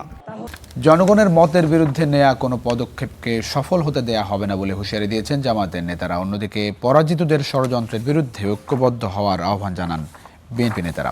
AB party আয়োজিত আলোচনা সভায় এসব কথা বলেন তারা। এ সময় জুলাই সনদ বাস্তবায়ন ও আওয়ামী লীগের বিচার নিশ্চিতের তাগিদও দেন বক্তারা। আমাদের রক্ত দিয়ে জীবন। জুলাই গণ অভ্যুত্থানের 2 বছর উদযাপনে এবি পার্টির আমন্ত্রণে এক মঞ্চে সরকার ও বিরোধী পক্ষ যোগ দেন জুলাইয়ে শহীদদের স্বজনরাও। জুলাই সনদ বাস্তবায়ন করবেন, এখনো কেন জুলাই সনদ নিয়ে তালবাহানা? দুই পক্ষকে এক কাতারে পেয়ে সমালোচনার তীর দুই পাশেই ছুড়লেন প্রবীণ রাজনৈতিক মাহমুদুর রহমান মান্না। সংসদের ভেতর ও বাইরে বিরোধী দলের ভিন্ন আচরণে ক্ষোভ প্রকাশ করেন তিনি। যে আমাকে মানুষের মতো বাঁচবার একটা সুযোগ করে দেয়, সেই রকম যতগুলো সংস্কার ছিল তার একটা সংস্কার এই পর্যন্ত বাস্তবায়িত হয়নি। এইখানে বক্তৃতার সময় আমি দেখি মাঝে মাঝে বেশ গরম বক্তৃতা, ভালো ভালো বক্তৃতা করা হয়, কিন্তু সংসদের মধ্যে তো প্রতিনিয়তই বলছেন আমরা আপনারা একসাথে কাজ করব। এই ক্ষোভের জবাবও দেন দুই দলের নেতারা। জনগণের পক্ষে কাজ করার অঙ্গীকার করেন তারা। কোনোভাবে জনগণের মতের বিরুদ্ধে অবস্থান নিয়ে এই ধরনের পদক্ষেপকে সফল হতে দেওয়া যাবে না। গণভোট সংবিধান সংশোধনের জন্য রায় দেয়নি, জনগণ রায় দিয়েছে সংবিধান সংস্কার পরিষদ গঠন করে সংস্কারের জন্য। আমাদের মধ্যে বিরোধ যাই থাকুক না কেন, যেই জায়গাতে আমরা অবস্থান করি না কেন, চূড়ান্ত পর্যায়ে জুলাইয়ের যে চেতনা, জুলাইয়ের যে আকাঙ্ক্ষা, আমাদের স্বাধীনতা সার্বভৌমত্বের প্রশ্নে, আমাদের গণতন্ত্রের প্রশ্নে আমাদের ঐক্যবদ্ধ থাকতে হবে। এ সময় পুরনো ধারায় রাজনীতি করতে চাইলে সরকারের পরিণতি আওয়ামী লীগের মতোই হবে বলে মন্তব্য করেন এবি পার্টির দুই নেতা। অবিলম্বে আপনার আওয়ামী লীগের রাজনৈতিক কার্যক্রম নিষিদ্ধ করবার ব্যাপারে সংসদে আইন পাশ করবেন, পাশাপাশি বিচারিক প্রক্রিয়াও চলতে থাকবে। তারা বলে শেখ হাসিনা আসবে, আমরা বলি ছি ছি হাসিনা, লজ্জায় বাঁচি না। শেখ হাসিনা ফাঁসবে, বাংলাদেশ বাঁচবে। অনুষ্ঠানে জুলাইয়ের পক্ষের শক্তিকে এক থাকার আহ্বান জানান বক্তারা। সিফাত শাহরিয়ার, স্টার নিউজ, ঢাকা। দর্শক, সংবাদের এই পর্যায়ে আমরা আমাদের অন্য স্টুডিওতে যেতে চাই। সেখানে আছে আমাদের সহকর্মী আবির, জানাবেন দৈনিক পত্রপত্রিকার প্রধান প্রধান শিরোনামগুলো। আবির। ধন্যবাদ। তো দর্শকদের জানিয়ে রাখি, প্রতিদিনের মতো শুক্রবারের সকাল, এবং শুক্রবারের সকাল যেহেতু দর্শকরা কিছুটা ঘুম থেকে দেরিতে ওঠেন কারণ ছুটির দিন, এবং ঘুম থেকে উঠেই যেন তারা আসলে এই পত্রপত্রিকার খবরগুলো জানতে পারেন, সেই জন্য আমাদের এই বিশেষ আয়োজন। আমরা শুরু করতে চাই, দেখতে চাই কোন কোন পত্রপত্রিকা কোন কোন ধরনের শিরোনাম করেছে বা বিস্তারিত কোন কোন রিপোর্ট তারা জোর দিয়েছে। শুরুতেই আমরা প্রথম আলো এখানে আমরা খুলে রেখেছি। প্রথম আলোয় সবথেকে যেটি বড় এবং গুরুত্বের সাথে ছাপানো হয়েছে, প্রথম যে স্টোরিটা, সেটি হচ্ছে তত্ত্বাবধায়ক সরকার ব্যবস্থা এবং গণভোটের বিধান ফিরল। দর্শক নিশ্চয়ই জেনে থাকবেন, গতকাল তত্ত্বাবধায়ক সরকার এবং গণভোটের ব্যাপারে যে রায় হয়েছে, সেই রায় নিয়ে মূলত তারা এই হেডলাইনটি করেছে, এই স্টোরিটি করেছে। আমি একটু দেখতে চাই সেখানে তারা কী লিখেছে। পঞ্চদশ সংশোধনী 3 দশক আগে তত্ত্বাবধায়ক সরকার ব্যবস্থা সংবিধানে যুক্ত হয়েছিল। 2011 সালে তা বাতিল করে পঞ্চদশ সংশোধনী আনা হয়। 2011 সালে নিশ্চয়ই আপনাদের মনে থাকবে, শেখ হাসিনা সরকারের সময় মূলত তত্ত্বাবধায়ক সরকার ব্যবস্থা বাতিল করা হয়েছিল, এবং সেই পঞ্চদশ সংশোধনীর বাতিল করে তত্ত্বাবধায়ক সরকার ব্যবস্থার যে বিধানটি আবারও সেটি ফেরানো হয়েছে। এবং পঞ্চদশ সংশোধনী নিয়ে হাইকোর্টের রায় আপিল বিভাগে বহাল থাকবে। হাইকোর্ট যে রায়টি দিয়েছিল সেটি গতকাল আপিল বিভাগ বলেছে যে একই রকম রায় সেটি বহাল থাকবে, এবং 7-এর ক এবং 7-এর খ অনুচ্ছেদ বাতিলই থাকলো। তত্ত্বাবধায়ক নিয়ে ত্রয়োদশ সংশোধনীও প্রাসঙ্গিক হলো, এবং ত্রয়োদশ সংশোধনীর মাধ্যমে যে তত্ত্বাবধায়ক সরকার ব্যবস্থা আসলে চালু হয়েছিল সেটি আবারও ফিরে এলো, এবং 7-এর ক এবং 7-এর খ অনুচ্ছেদ, এই দুটি অনুচ্ছেদ বাতিল করবার কথা বলা হয়েছে। আমরা একটু দেখতে চাই যে কি করা হয়েছে বিস্তারিত। পঞ্চদশ সংশোধনী চ্যালেঞ্জ করে যখন রিট করা হয়, তখন হাইকোর্টের 4টি বিষয়ে পর্যবেক্ষণ হাইকোর্ট দিয়েছিলেন। এর মধ্যে অন্যতম হচ্ছে নির্দলীয় তত্ত্বাবধায়ক সরকার ব্যবস্থা সংবিধানে ফেরত নিয়ে আসা, গণভোটের বিধান ফিরে নিয়ে আসা, এবং সংবিধানের 7 এবং 7-এর ক এবং 7-এর খ অনুচ্ছেদে বাতিল ঘোষণা করা।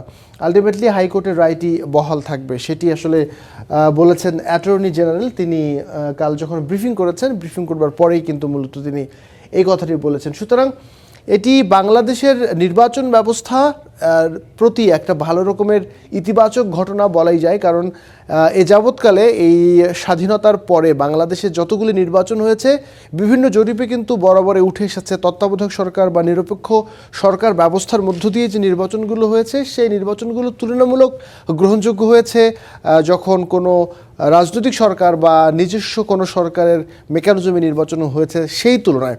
সুতরাং পরের যে নির্বাচনগুলো হবে বাংলাদেশে, সেই নির্বাচনগুলো একেবারেই তত্ত্বাবধায়ক সরকার ব্যবস্থার মাধ্যমেই সেই নির্বাচনগুলো হবে বলেই এখন আমরা এই সংশয়গুলো যেগুলো ছিল সেগুলো একেবারে পুরোপুরি দূর হয়েছে, এবং হাইকোর্টের যে রায়, সেই রায়ে আসলে আপিল বিভাগ বহাল রাখলো।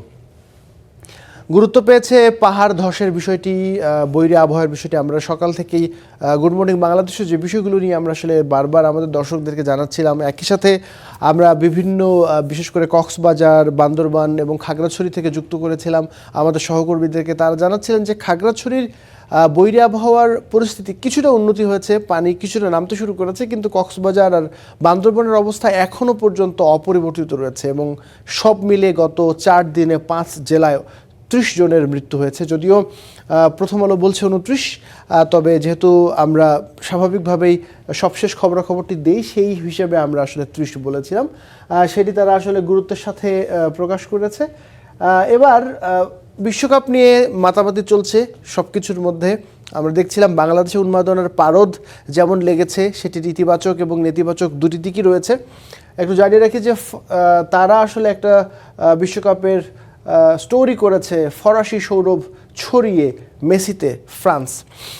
নিশ্চয়ই যারা ফুটবল বোদ্ধা বা ফুটবলের খবরাখবর রাখেন তারা জেনে থাকবেন যে মরক্কো এবং ফ্রান্সের দুটি দলের মধ্যকার খেলা এবং একই সাথে খেলার যে শক্তিমত্তা, সেই শক্তিমত্তায় বড় রকমের পার্থক্য থাকলেও আর্জেন্টিনার সাথে খেলার পরে মরক্কোর যে হাইপ উঠেছিল সেই কারণেই কিন্তু ধারণা করা হচ্ছিল মরক্কো এবং ফ্রান্সের ম্যাচটা বেশ জমজমাট হবে এবং অনেকে মরক্কোর পক্ষেও বাজি ধরেছিল, কিন্তু শেষ পর্যন্ত বড় দল হিসেবে খেলে জয় বের করে নিয়ে এসেছে ফ্রান্স এবং 2-0 গোলে তারা হারিয়েছে। এবং এমবাপে ফ্রান্সের যে একেবারে ব্র্যান্ড অ্যাম্বাসেডর যিনি এবং এবারের বিশ্বকাপে গোল্ডেন বুটের জন্য যিনি এগিয়ে রয়েছেন মেসির সঙ্গে, সেই এমবাপে তিনি নিজেও গোল করেছেন এবং গোল করিয়েছেন, সেই কথাই তারা বলেছে। এবং আরেকটি নিউজ, স্পেনকে চমকে দিতে চায় বেলজিয়াম, বিশ্বকাপের আরেকটি নিউজের কথা তারা জানিয়েছে। জন্মশহর মাশহাদে শেষ শয্যা নিলেন আয়াতুল্লাহ খামেনি। তার নিজের যে জন্মশহর, সেই জন্মশহরেই তার সমাধিস্থ তিনি হলেন। সমঝোতার পরে ইরানের সবচেয়ে বড় হামলা, গুরুত্বপূর্ণ একটা নিউজ। নিশ্চয়ই এই যে মধ্যপ্রাচ্যের যে সংকট, ইসরায়েল, ইরান এবং যুক্তরাষ্ট্রের মধ্যকার এবং একই সাথে মধ্যপ্রাচ্য জুড়ে যে যুদ্ধটি আসলে ছড়িয়ে পড়েছে, সেইটি ধারণা করা হচ্ছিল যে যেহেতু একটা শান্তি চুক্তি হয়েছে, সমঝোতা হয়েছে, সেই সমঝোতার পরে হয়তো কিছুটা স্বস্তি ফিরবে, কিন্তু আসলে বাস্তবে সেটি আমরা দেখছি না। কারণ ইরানে হামলা করেছে এবং ইরানও কিন্তু পাল্টা হামলা করেছে। সুতরাং এটির নিয়ে একটি বড় রকমের সংকট রয়েছে। মধ্যপ্রাচ্যের এই সংকট আসলে কতদিন যাবে সেটি নিশ্চয়ই আসলে সময় বলে দেবে। তবে সমঝোতার মাধ্যমে যে ধরনের একটা প্রত্যাশা করা হচ্ছিল যে পরিস্থিতি কিছুটা স্বাভাবিক হবে, সেটির কোনো লক্ষণ আমরা দেখিনি। আমরা পরের আর একটা পত্রিকায় যেতে চাই, দেখা যাক। আমাদের কাছে সমকাল পত্রিকা রয়েছে, সমকালের খবর দেখতে চাই। যদিও সমকালে একই রকম হেডলাইন করা হয়েছে। আসলে খুবই গুরুত্বপূর্ণ ঘটনা বাংলাদেশের ইতিহাসে। তত্ত্বাবধায়ক সরকার ব্যবস্থাকে যেভাবে বিলুপ্ত করা হয়েছিল, সেই তত্ত্বাবধায়ক সরকার ব্যবস্থা যেহেতু ফেরত এসেছে, সুতরাং নিশ্চয়ই এটি একটি বড় ঘটনা এবং পত্রিকাগুলোতেও সেটি খুব বড়ভাবে স্থান পেয়েছে। তারা বলছে তত্ত্বাবধায়ক সরকার ব্যবস্থায় ফেরার পথ খুলল, অর্থাৎ বাংলাদেশ যে তত্ত্বাবধায়ক সরকার ব্যবস্থায় ফিরে যাচ্ছে সেই পথ আপিল বিভাগ আসলে পরিষ্কার করেছে হাইকোর্টের রায়টি বহাল রাখার মাধ্যমে। এবং বিশ্লেষণে তারা জানিয়েছে রাজীব আহমেদের সংবিধানের 5টি অনুচ্ছেদে পরিবর্তন আনতে হবে। এছাড়াও সেখানে কয়েকটি গুরুত্বপূর্ণ তথ্য দেয়া হয়েছে। আগামী সংসদ নির্বাচন হবে তত্ত্বাবধায়ক সরকারের অধীনে, আইনমন্ত্রীকে কোট করা হয়েছে, আইনমন্ত্রী এই কথাটি বলেছেন। এছাড়াও আপিল বিভাগের রায়ে পুরো সংশোধনী বাতিল হয়নি, গণভোটের বিধান ফিরছে। রায় ঐতিহাসিক, তবে তত্ত্বাবধায়ক নিয়ে সংবিধানে স্ববিরোধিতা রয়েছে। ডক্টর শরীফ ভূঁইয়ার একটা কোড করা হয়েছে। ডক্টর শরীফ ভূঁইয়া তিনি বলেছেন যে রায় ঐতিহাসিক, তবে তত্ত্বাবধায়ক সংবিধানে স্ববিরোধিতার ব্যাপার রয়েছে। নিশ্চয়ই সেটি পরবর্তীতে আরও বিস্তারিত আলাপ আলোচনা হবে যে কী ধরনের স্ববিরোধিতা রয়েছে। দ্বিতীয় দফা হামলা, যুক্তরাষ্ট্রের পাল্টা জবাব ইরানের, যেটি বলছিলাম এখানেও গুরুত্ব পেয়েছে। সেটি চিরনিদ্রায় আয়াতুল্লাহ আলী খামেনি, সেটি এখানে গুরুত্ব পেয়েছে। জানিয়ে রাখি যে পাহাড় ধসে আরও 7 মৃত্যু, পানিবন্দী লাখো মানুষ। একই রকমভাবে ট্রিটমেন্ট আমরা দেখলাম, পাহাড়ের ঘটনা এখানে উল্লেখ করা হয়েছে। প্রাধান্য পেয়েছে তত্ত্বাবধায়ক সরকার ব্যবস্থা এবং আয়াতুল্লাহ আলী খামেনির কথা বলা হয়েছে। যদিও প্রথম পাতায় আমরা খেলার খবরও রয়েছে। খুবই মজার একটি রিপোর্ট এখানে রয়েছে। ব্রাজিলের যারা সমর্থক তারা হয়তো খুশি হতে পারেন। রেফারিংয়ের তদন্ত নিয়ে ফিফার দ্বিচারিতা, সেটি নিয়ে একটা রিপোর্ট হয়েছে স্পোর্টস ডেস্ক থেকে। পরবর্তীতে আমরা আর একটা পত্রিকা দেখতে চাই, যুগান্তর এখানে রয়েছে এবং যুগান্তরেও একই রকম ব্যাপার, তত্ত্বাবধায়ক সরকার এবং গণভোট ব্যবস্থা ফিরল। সবাই গুরুত্ব দিয়ে ছাপিয়েছে, কারণ খুবই গুরুত্বপূর্ণ একটি ঘটনা বাংলাদেশের ইতিহাসে। 2011 সালে যে তত্ত্বাবধায়ক সরকার ব্যবস্থাকে বিলুপ্ত করা হয়েছিল, সেই তত্ত্বাবধায়ক সরকার ব্যবস্থাকে আসলে আবারও ফেরত নিয়ে আসা হয়েছে। অর্থাৎ সেই বহুল আলোচিত এবং সমালোচিত সংবিধানের 5ম সংশোধনী, যারা খোঁজখবর রাখেন সংবিধানের ব্যাপারে, সেটি মূলত আসলে রক্তাক্ত জুলাইয়ের একটা ধারাবাহিকভাবে তারা প্রতিবেদন করে যাচ্ছে। যতটুকু বোঝা যাচ্ছে আন্দোলন চালিয়ে যাওয়ার ঘোষণা শিক্ষার্থীদের, অর্থাৎ 10 জুলাইতে কী ধরনের ঘটনা ঘটেছিল সেটি তারা আসলে দেখিয়েছে। পাহাড় ধসে প্রাণ গেল আরও 7 জনের। সেটি নিয়ে তারা আসলে তারা বলছে একটা রিপোর্ট করেছে।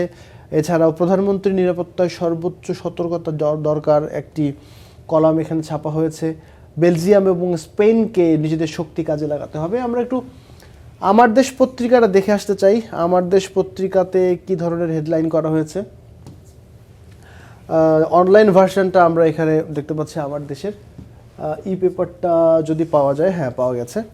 আমার দেশের এবং একই রকম ফিরল তত্ত্বাবধায়ক সরকার এবং গণভোট। আগামী জাতীয় নির্বাচন হবে তত্ত্বাবধায়ক সরকারের অধীনে। আইনমন্ত্রী শিশির মনির বলেছেন, যুগের পরিবর্তনে সংবিধানেও পরিবর্তন আনতে হয়। সেটির ধারাবাহিকতায় সংবিধানের সংশোধনীগুলোও কিন্তু হয়েছে। সংবিধানের সব পরিবর্তনের বিষয়ে জাতীয় সংসদ সিদ্ধান্ত নেবে। অ্যাটর্নি জেনারেল বলেছেন, এ রায় জনপ্রত্যাশা পূরণের অনন্য দলিল। মত রাজনীতিকদের, যারা রাজনীতি বিশ্লেষক রয়েছেন, তারাও এই রায়টির প্রশংসা করছেন। সারা দেশ থেকে বিচ্ছিন্ন রাজধানী স্থিতাবস্থার আদেশ উচ্চ আদালতের। সরকারি সব দেশে অযৌক্তিক বৈষম্যমূলক প্রতিবাদে, অর্থাৎ এটিও যতটুকু বুঝতে পারছি ফিরে দেখা জুলাই বিপ্লবের যে ধারাবাহিকভাবে ঘটনা, সেই ঘটনাক্রম তারা আসলে এখানে বলছে।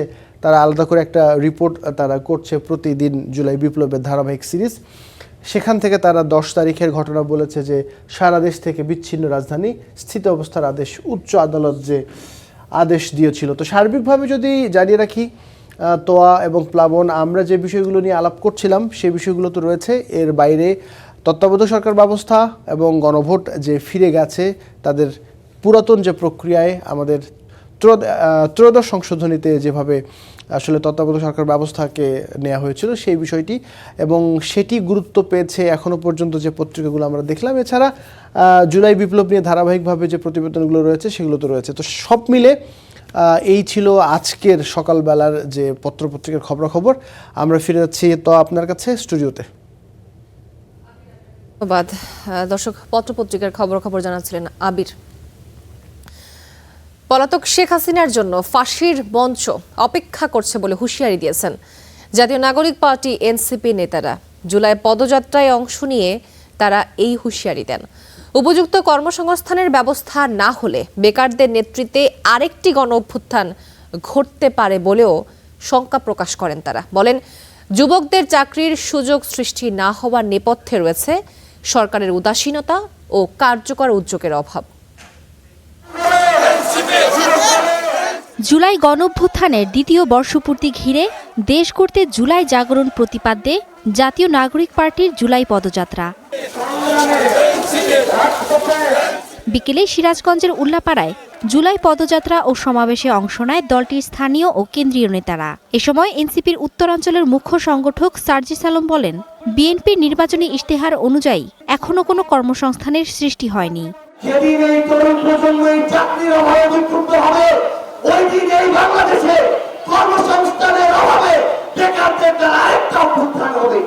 সমাবেশে এনসিপির যুগ্ম আহ্বায়ক সারোয়ার তুষার বলেন, পলাতক শেখ হাসিনা ভারতের গর্তে বসে বাংলাদেশের মানুষকে হুমকি দেয়। এখন ওই ভারতের গর্তে বসে থেকে বাংলাদেশের মানুষকে উদ্দেশ্য করে নানান সময়ে তারা বিভিন্ন ধরনের হুমকি ধামকি দিচ্ছে। আমরা তাদেরকে বলতে চাই, পলাতক শেখ হাসিনা আপনার জন্য বাংলাদেশের ফাঁসির কাষ্ঠ অপেক্ষা করছে। এদিকে ফেনীর সোনাগাজীতে জুলাই পদযাত্রা ও সমাবেশে অংশ নিয়ে দলটির অন্যতম মুখ্য সংগঠক হাসনাত আব্দুল্লাহ বলেছেন, সরকার দেশে 1 কোটি মানুষের চাকরির ব্যবস্থা করবে বলে অঙ্গীকার করেছিল, কিন্তু এখনো পর্যন্ত একজনেরও চাকরির ব্যবস্থা করতে পারেনি। যে চাকরির আন্দোলনের মধ্য দিয়ে এই গণ অভ্যুত্থান সূচিত হয়েছিল, আমার বেকার ভাইয়েরা এখনো পর্যন্ত তাদের কর্মসংস্থান আমরা নিশ্চিত করতে পারি নাই। নতুন সার্কুলার দেওয়া হচ্ছে না, দলীয় বিবেচনায় চাকরি দেওয়া হবে বলে এই সার্কুলারগুলোকে বন্ধ করে রাখা হয়েছে। গণভোট বাস্তবায়ন, কর্মসংস্থান সৃষ্টি এবং সীমান্ত সুরক্ষার দাবিতে দেশজুড়ে মাসব্যাপী জুলাই পদযাত্রা কর্মসূচি পালন করছে জাতীয় নাগরিক party. Mithila Anjum, star news. রাজধানীর মিরপুরে স্বেচ্ছাসেবক দলের যুগ্ম আহ্বায়ক সিজুকে গুলির ঘটনায় গ্রেপ্তার যুবকের বিরুদ্ধে অস্ত্র আইনে মামলা হয়েছে। ঘটনার কারণ কি, আরও কেউ জড়িত কিনা জানতে নেওয়া হয়েছে রিমান্ডে। পুলিশ বলছে, গ্রেপ্তার যুবক এর আগেও অস্ত্রসহ ধরা পড়েছিলেন।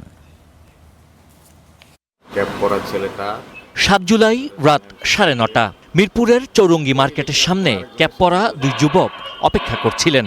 এগিয়ে এসে এক যুবক হাত মেলান মিরপুর থানা স্বেচ্ছাসেবক দলের যুগ্ম আহ্বায়ক সাইফুল ইসলাম সিজুর সঙ্গে। এরপরই তাকে লক্ষ্য করে অপর যুবক গুলি চালান। সিজু যার সঙ্গে হাত মেলায় সেই যুবকও গুলি করে সিজুকে। পালিয়ে যাওয়ার পর স্থানীয়রা তাকে উদ্ধার করে নেয় ঢাকা মেডিকেল কলেজ হাসপাতালে। চিকিৎসকদের নিরলস প্রচেষ্টায় শঙ্কামুক্ত হন সিজু। ঘটনার সময়ই শান্ত ভুইয়া নামে এক যুবককে অস্ত্রসহ আটক করে স্থানীয়রা। পরে তাকে পুলিশের কাছে হস্তান্তর করা হয়।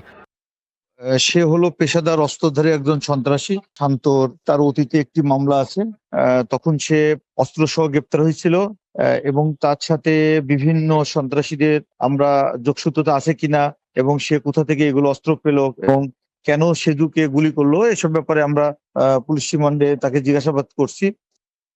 পুলিশ জানায় আহত সিজুর ইন্টারনেটের ব্যবসা রয়েছে। ব্যবসা সংক্রান্ত বিরোধের কারণেই তার উপর এই হামলা কিনা খতিয়ে দেখছে পুলিশ।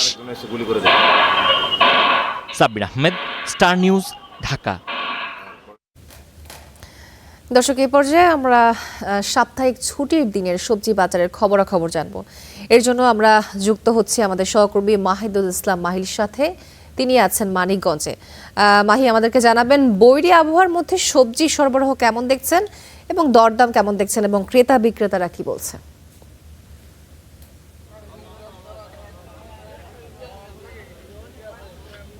আমি একটু জানিয়ে রাখি যে আমি যে বাজারটি রয়েছি, এই বাজারটি মূলত গ্রাম্য একটি বাজার, যেখানে আসলে কৃষকের উৎপাদিত যে সবজিগুলো রয়েছেন সরাসরি কৃষকরা কিন্তু বেশিরভাগ নিয়েছেন। এর বাইরেও বিভিন্ন জায়গা থেকেও কিন্তু এই বাজারে সবজি নিয়ে আসা হয়। আমি তারপর একটু জানিয়ে রাখি যে দাওয়ার দাম কিন্তু যথেষ্ট পরিমাণ বেড়েছে। আমরা নিশ্চয়ই জানি, আমিও আপনাদের একটু দেখানোর চেষ্টা করছি। আজকেও কিন্তু সকাল থেকে গত মধ্যরাত থেকে কিন্তু বৃষ্টি হচ্ছে। এই বৃষ্টির কারণে কিন্তু সবজির যে বাজারে যে যোগান সেটি কিন্তু কমে গিয়েছে এবং সেই সাথে সবজির চাহিদা থাকলেও কিন্তু যোগানটি কিন্তু যথেষ্ট পরিমাণ। আরেকটু জানিয়ে রাখি যে বাজারের যদি একটু জানাই যে আসলে মূল যে মরিচটি কিন্তু দাম সবচেয়ে বেশি বেড়েছে, যেটি একসময় 30 থেকে শুরু করে 40, 50, 60 টাকা, পরবর্তীতে এই 3-4 দিন আগে যেটি 70 টাকা ছিল, আজকে কিন্তু সেটি 100 টাকা বিক্রি হচ্ছে বাজারে। আরেকটু জানিয়ে রাখি এর বাইরে প্রত্যেকটি সবজি কিন্তু 5 টাকা থেকে 10 টাকা বৃদ্ধি পেয়েছে বলে আমাকে জানিয়েছেন। বিশেষ করে যারা আড়তদার এবং যারা খুচরা পর্যায়ে যারা বিক্রেতা রয়েছেন তারা যেটি আমাদেরকে জানিয়েছেন যে আসলে এই বৃষ্টির কারণে কিন্তু তারা চাহিদার মতো কিন্তু সবজি পাচ্ছে না, যার কারণে কিন্তু চাহিদা রয়েছে বেশি এবং যোগানের পরিমাণ কমের কারণে কিন্তু এই সবজির দাম কিন্তু বৃদ্ধি হচ্ছে। আমরা একদম খুচরা পর্যায়ে বাড়ি থেকে যিনি বিক্রি করতে আসছেন, আমরা এমন একজনের সাথে একটু সংযুক্ত করার চেষ্টা করব। আপনি কত কেজি মরিচ জানছেন, মরিচের দাম কেমন? মরিচ 100 টাকা কেজি। আচ্ছা, আগে কেমন ছিল? আগে 60 টাকা 50 টাকা ছিল। আচ্ছা, দাম বাড়ছে কেন? বৃষ্টিতে ক্ষেত নষ্ট হয়ে যাবে লাগছে, আবার ফল ধরে না তেমন, সেই জন্য। যেমনটি জানাচ্ছিলেন যে বৃষ্টির কারণে কিন্তু মরিচের যে ফলন সেটি কিন্তু কমে গেছে এবং যার কারণে কিন্তু এই মরিচের দামটি কিন্তু বেশি বৃদ্ধি হয়েছে। আমি একটু জানিয়ে রাখি মানিকগঞ্জের যে অঞ্চলে আসলে সবজির ভান্ডার হিসেবে পরিচিত, সেই মানিকগঞ্জের যে শিবালয় উপজেলা এবং হরিরামপুরের ঝিটকা অঞ্চলে কিন্তু এই মরিচ এবং পেঁয়াজের সবচেয়ে বেশি এবং অন্যান্য সবজির কিন্তু আবাদ বেশি হয়ে থাকে। আমার কাছে মানিকগঞ্জের এই একদম গ্রাম্য পর্যায়ে একটি বাজার থেকে কিন্তু এতটুকু ছিল। মাহি, আপনাকে ধন্যবাদ। দর্শক, সাপ্তাহিক বাজার দর সম্বন্ধে মানিকগঞ্জ থেকে আমাদের সাথে যুক্ত ছিলেন সহকর্মী মাহি, জানাচ্ছিলেন সেখানকার খবরাখবর। ধীরগতি আর 1% লেনদেন মাসুলের চাপে শুরুতেই ধাক্কা খেল সরকারের ক্যাশলেস মিশন। বাংলা কিউআর চালু হলেও মেসেজ আসতে দেরি আর বাড়তি খরচে অনীহা ছোট ব্যবসায়ীদের। বিশেষজ্ঞদের পরামর্শ, নগদ অর্থবিহীন লেনদেন বাড়াতে হলে শুরুতে এই ফি একেবারে শূন্য বা অন্তত অর্ধেকে নামিয়ে আনতে হবে। 2027 সালের মধ্যে 75% লেনদেন ক্যাশলেস করার লক্ষ্য সরকারের। সেই ধারাবাহিকতায় 1 জুলাই থেকে দেশজুড়ে বাধ্যতামূলক করা হয়েছে সার্বজনীন বাংলা কিউআর, যেখানে একটিমাত্র কিউআর কোড স্ক্যান করেই সব ব্যাংক ও এমএফএস অ্যাপ থেকে টাকা পরিশোধ করা যাচ্ছে। তবে বাংলা কিউআরের ব্যবহার এখনও বড় পরিসরে দেখা যাচ্ছে না। আর যেখানে লেনদেন হচ্ছে সেখানে ইন্টারনেট জটিলতায় পেমেন্টের ধীরগতিতে বিড়ম্বনায় পড়ছেন ভোক্তা ও বিক্রেতারা। এই সার্ভিসটাকে সঠিকভাবে পাওয়ার জন্য যে জটিলতাটা ভোগ করতে হচ্ছে সেটা হয়তো এটা প্র্যাকটিসে নাই। ধরেন সার্ভার ডাউন কখন হয়, যখন এই সার্ভারে সর্বোচ্চ প্রেশারটা পড়ে। তখন যাওয়ার পরে কাস্টমাররা একটা পেমেন্ট নেওয়ার একটা ব্যাপার ছিল। এখন যেটা হচ্ছে যে আপনার ক্যাশলেস হয়ে গেছে। এদিকে প্রতি হাজারে 10 টাকা বা 1% লেনদেন ফি নির্ধারণ করায় তৈরি হয়েছে অসন্তোষ। ব্যাংক সংশ্লিষ্টদের মতে ব্যবসার ধরন ও শ্রেণী অনুযায়ী এই ফি আলাদা করা গেলে ছোট ব্যবসায়ীদের ওপর খরচের চাপ কমানো সম্ভব হবে। 2টা ক্যাটাগরি করা যেতে পারে বা বড় 3টা ক্যাটাগরি করা যেতে পারে। বেশি ক্যাটাগরি করলে আবার এটা কনফিউজিং হবে, কমিউনিকেশনে ডিফিকাল্ট হবে। তো সেটা করলে আস্তে আস্তে এটা যাবে। তাদেরকে এইটা নিয়ার টু জিরো বা আরও কমে 1% থেকে মাছ লোয়ার একটা রেটে দেওয়া যায় কিনা সেটা চিন্তা করা যেতে পারে। নীতিমালায় নমনীয়তার অভাব, করের ভয় আর দুর্বল নেটওয়ার্কের কারণে এই রূপান্তর আরও কঠিন হচ্ছে এমন মন্তব্য করে অর্থনীতিবিদদের শঙ্কা, শুরুতেই খরচের বোঝা চাপালে থমকে যেতে পারে একটি ভালো উদ্যোগ। এই পেমেন্ট গেটওয়েকে যদি আপনি বড় পরিসরে আগে বাড়াতে চান, তাহলে পেমেন্টের যেই সার্ভিস চার্জটা আছে এইটাকে আপনি প্রাথমিক অবস্থায় উন্মুক্ত রাখাটাই ভালো। সাধারণত যারা বিক্রেতা আছেন তারা এটাকে অ্যাবজর্ভ করেন অথবা তাদের প্রাইসের ভিতরে ইন্টিগ্রেটেডভাবে থাকে। মাঠ পর্যায়ের এই প্রযুক্তি ও নীতিগত বাধা দূর করা না গেলে ক্যাশলেস সোসাইটি কাগজে কলমেই আটকে থাকবে বলে মত বিশেষজ্ঞদের।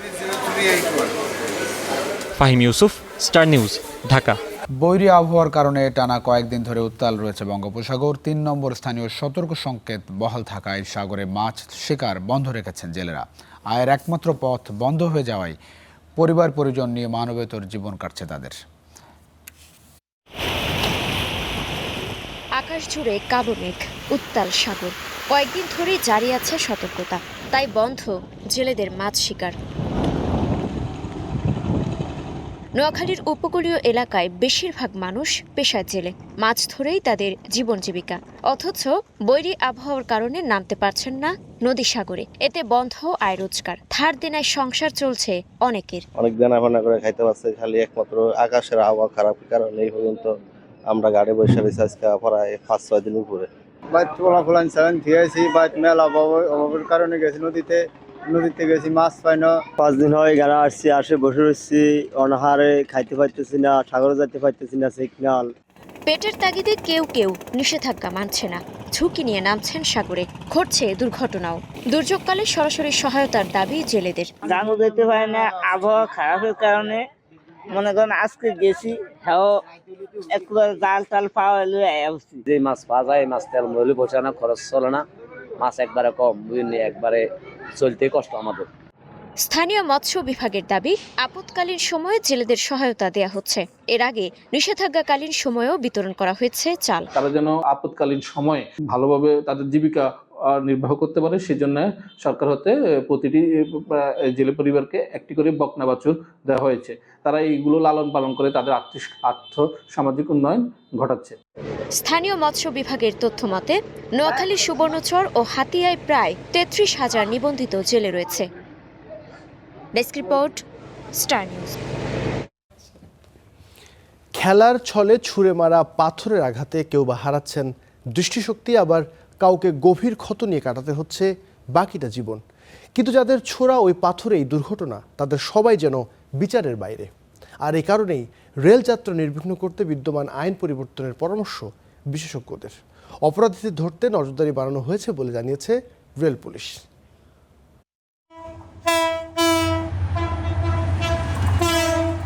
একের পর এক পাথর নিক্ষেপের ঘটনায় আতঙ্কিত রেলযাত্রীরা, আর সেই আতঙ্কজনক ঘটনাস্থলের নাম ব্রাহ্মণবাড়িয়া। গেল 23 জুন রাতে বাইরে থেকে ছোড়া পাথরের আঘাতে চোখ হারান ট্রেনযাত্রী শ্যামল দাস। টানা 3 দিন একই জেলার বিভিন্ন রেলপথে যাত্রীবাহী ট্রেনে ঢিল ছড়ে দুর্বৃত্তরা, আহত হন 3 যাত্রী। এতে আতঙ্ক ছড়িয়ে পড়েছে ট্রেন যাত্রী ও চালকদের মাঝে। তার পার হওয়ার পরে বাইরে থেকে কেউ ডিল ছুঁড়ছে, এটা এসে আপনার সমরচন্দ্র দাসের ডান চোখে আঘাত করছে। জানালা লাগে সবসময় সতর্ক অবস্থায় কাজ করতে হয়, যেহেতু কখন পাথর নিক্ষেপ হয়। দুষ্টামি ফুলাফানতে না বুঝা ডিল মারে, ডিলটা যাত্রীরা করতে পড়লে তো অ্যাক্সিডেন্ট হয়। ট্রেনের জানলা খোলা থাকলে অনেক সময় ওই ঢিলটা সরাসরি তার শরীরের যে কোনো জায়গায় লাগুক না কিন্তু তার একটা অনেক বড় ক্ষতি হবার সম্ভাবনা থাকে। বাংলাদেশ রেলওয়ের তথ্য বলছে 2025 থেকে 2026 সালের জুন পর্যন্ত 1.5 বছরে পূর্বাঞ্চলীয় রেলপথে চলন্ত ট্রেনে পাথর নিক্ষেপের ঘটনা ঘটেছে 224টি। খেলার ছলে ছোড়া এসব ঢিলে প্রাণহানির শঙ্কা রয়েছে। যাত্রীদের নিরাপত্তা নিশ্চিতে বিদ্যমান আইনের সংস্কারের তাগিদ দেন এই বিশেষজ্ঞ। এক্ষেত্রে রেলওয়ের যে 1890 সালের যে আইন রয়েছে সেই আইন অনুযায়ী যে শাস্তির বিধান রয়েছে পাথর নিক্ষেপ রেলকেন্দ্রিক অপরাধের সেই শাস্তিগুলো খুবই নগণ্য। তো আমরা মনে করি যে এই আইনগুলো সংশোধনের এগুলো নিয়ে কাজ করার যথেষ্ট প্রয়োজনীয়তা রয়েছে। রেল পুলিশ জানায় সাম্প্রতিক ঘটনাগুলো নিয়ে 3টি মামলা হয়েছে। ঝুঁকিপূর্ণ এলাকায় বাড়ানো হয়েছে নজরদারি, আর জড়িতদের শনাক্তে চলছে অভিযান। সকলকে সচেতন করার চেষ্টা করছি যে এটা একটু বড় ধরনের অপরাধ, এটা যাতে কেউ যদি দুষ্টামির ছলেও সেটা করে সেটা যাতে না করে, এই বিষয়ে আমরা সকলকে সচেতন করছি। চলন্ত ট্রেনে পাথর নিক্ষেপ একটি ফৌজদারি অপরাধ জানিয়ে পুলিশ কর্মকর্তা জানান, আইন প্রয়োগের পাশাপাশি প্রয়োজন জনসচেতনতা। শুধুমাত্র আসামি ধরার মাধ্যমে এই ধরনের অপরাধ আসলে নির্মূল করা সম্ভব না, কারণ এটা একটা সামাজিক সমস্যা। অনেকে আছে যে না বুঝে খেলার ছলে কাজগুলো করে, কিন্তু এটা যে কত বড় একটা সমস্যা তৈরি করে আরেকজনের জীবনে, সেটা আপনারা গত সপ্তাহের একটা ইনসিডেন্টে দেখেছেন। অপরাধীদের দৃষ্টান্তমূলক শাস্তি জনসচেতনতা তৈরির ক্ষেত্রে গুরুত্বপূর্ণ ভূমিকা রাখতে পারে বলেও মত দেন তারা। Desk report, star news. সুন্দরবনে হরিণ শিকারীদের পাতা ফাঁদে আটকে পড়া সে রয়্যাল বেঙ্গল টাইগার এখন পুরোপুরি সুস্থ। ফিরে পেয়েছে স্বভাবজাত ক্ষিপ্রতা ও বন্যরূপ। সবকিছু ঠিকঠাক থাকলে স্বল্প সময়ের মধ্যে সুন্দরবনের গহীনে অবমুক্ত করা হবে বলে জানিয়েছে বন বিভাগ। বাগেরহাট প্রতিনিধি এস সোহানের তথ্য চিত্রে বিস্তারিত। বাঘের এই গর্জন খুলনার বন্যপ্রাণী ব্যবস্থাপনা ও প্রকৃতি সংরক্ষণ বিভাগের পুনর্বাসন কেন্দ্রে প্রায় 6 মাসের সেবা ও যত্নে ফিরে এসেছে বাঘের ক্ষিপ্রতা ও বন্যরূপ। 3 জানুয়ারি বাগেরহাটের মোংলা উপজেলার সুন্দরবনের চাঁদপাই রেঞ্জ এলাকায় হরিণ শিকারীদের ফাঁদে আটকা পড়ে বাঘটি। খবর পেয়ে সুন্দরবন পূর্ব বন বিভাগ শুরু করে উদ্ধার অভিযান। ট্রানকুইলাইজার গানের সহযোগিতায় অজ্ঞান করা হয় বাঘটিকে।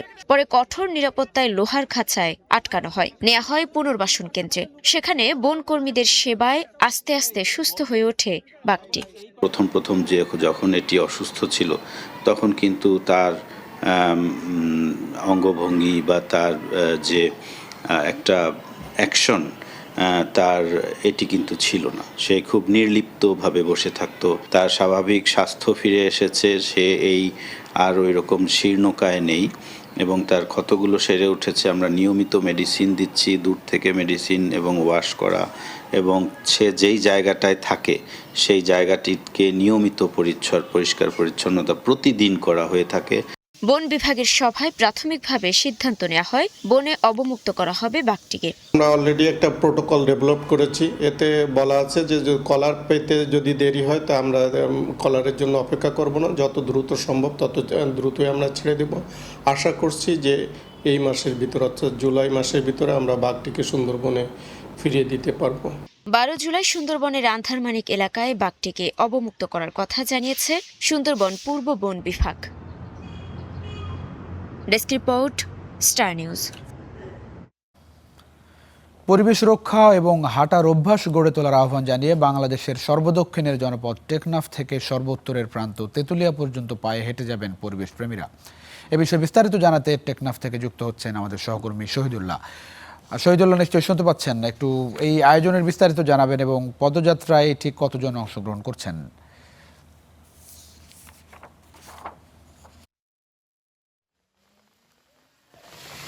পদযাত্রায় 3 জনে অংশগ্রহণ করেছেন। তার মধ্যে মুক্তিবাহিনী বাহিনী যিনি রয়েছেন তিনি তার সাথে যুক্ত হয়েছেন আরও 2 ভাই।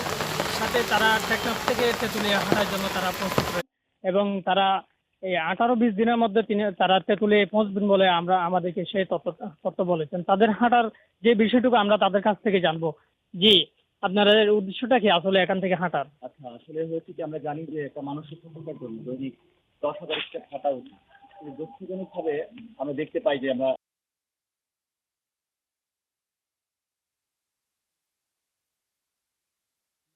এ বিষয়ে আমরা জীবাশ্ম জ্বালানির যে অতিরিক্ত ব্যবহার করছি, এই ব্যবহারের মাধ্যমে জলবায়ু পরিবর্তন হচ্ছে দ্রুত, একই সাথে সমুদ্র বিশ্ব উষ্ণতা বাড়ছে, মেরু অঞ্চলে বরফ চলছে, যা আমাদের জন্য খুবই আতঙ্কের একটা খবর। আমি এটা একটা প্রতিবাদে বলতে পারেন। প্রথমত আমরা কিছু বৃক্ষরোপণ করার চিন্তা করি। জি, আপনি তো 3 ভাই একসাথে হাঁটছেন, তাহলে আপনাদের কেমন লেগেছে এখান থেকে টেকনাফে? হ্যাঁ, আমরা আজকে এখান থেকে যাত্রা শুরু করব এবং ইনশাল্লাহ আমরা 18 থেকে 20 দিনের মধ্যে তেঁতুলিয়া পৌঁছাব। তো সব মিলিয়ে ভালো লাগে।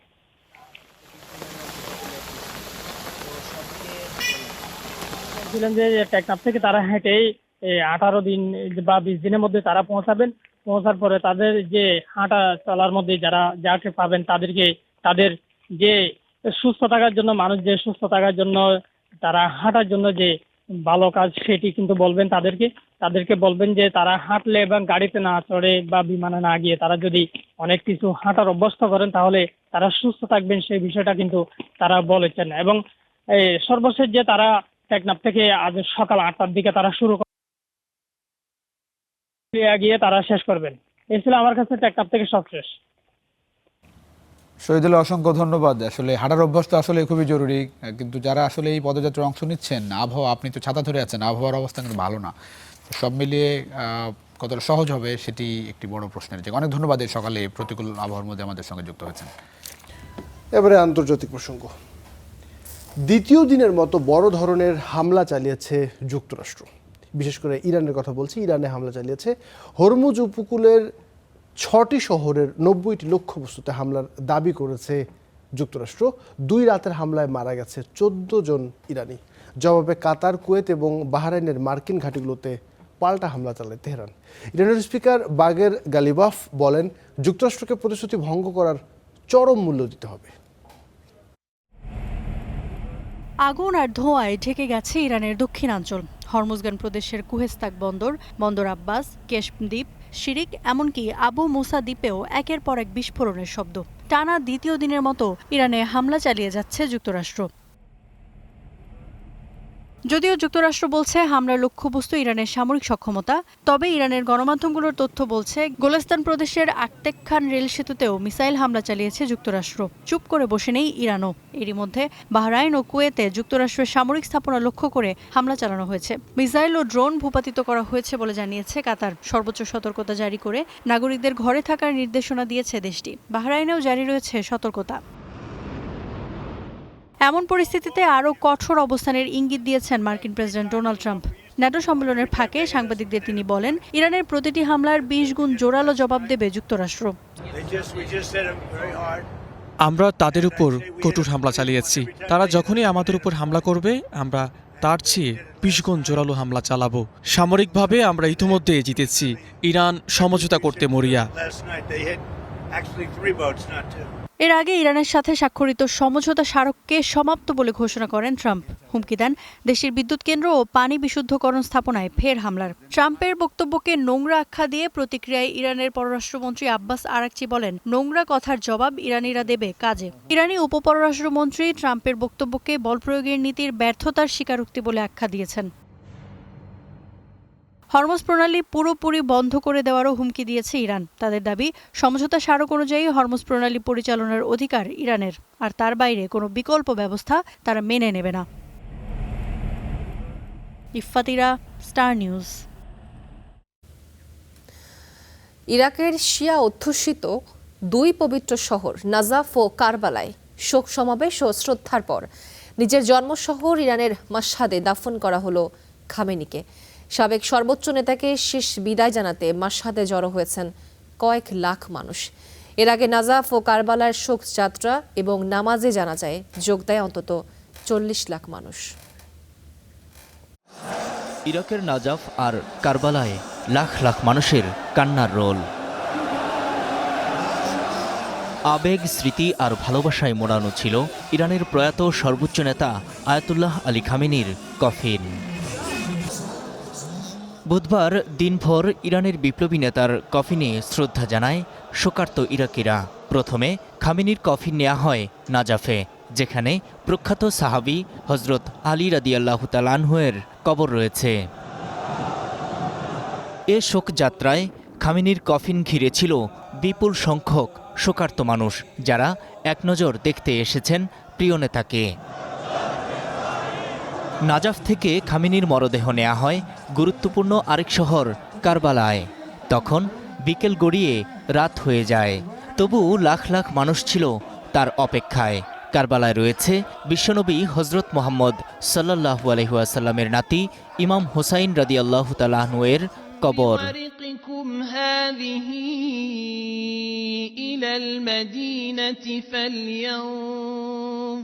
বিপুল সংখ্যক মানুষের শ্রদ্ধা নিবেদন ও জানাজা শেষে খামেনিকে ফিরিয়ে নেওয়া হয় ইরানে। নিজের জন্মস্থান ও আধ্যাত্মিক নগরী মাশহাদে শিয়াদের ইমাম রেজার কবরের পাশে শায়িত হবেন বিপ্লবী এই নেতা।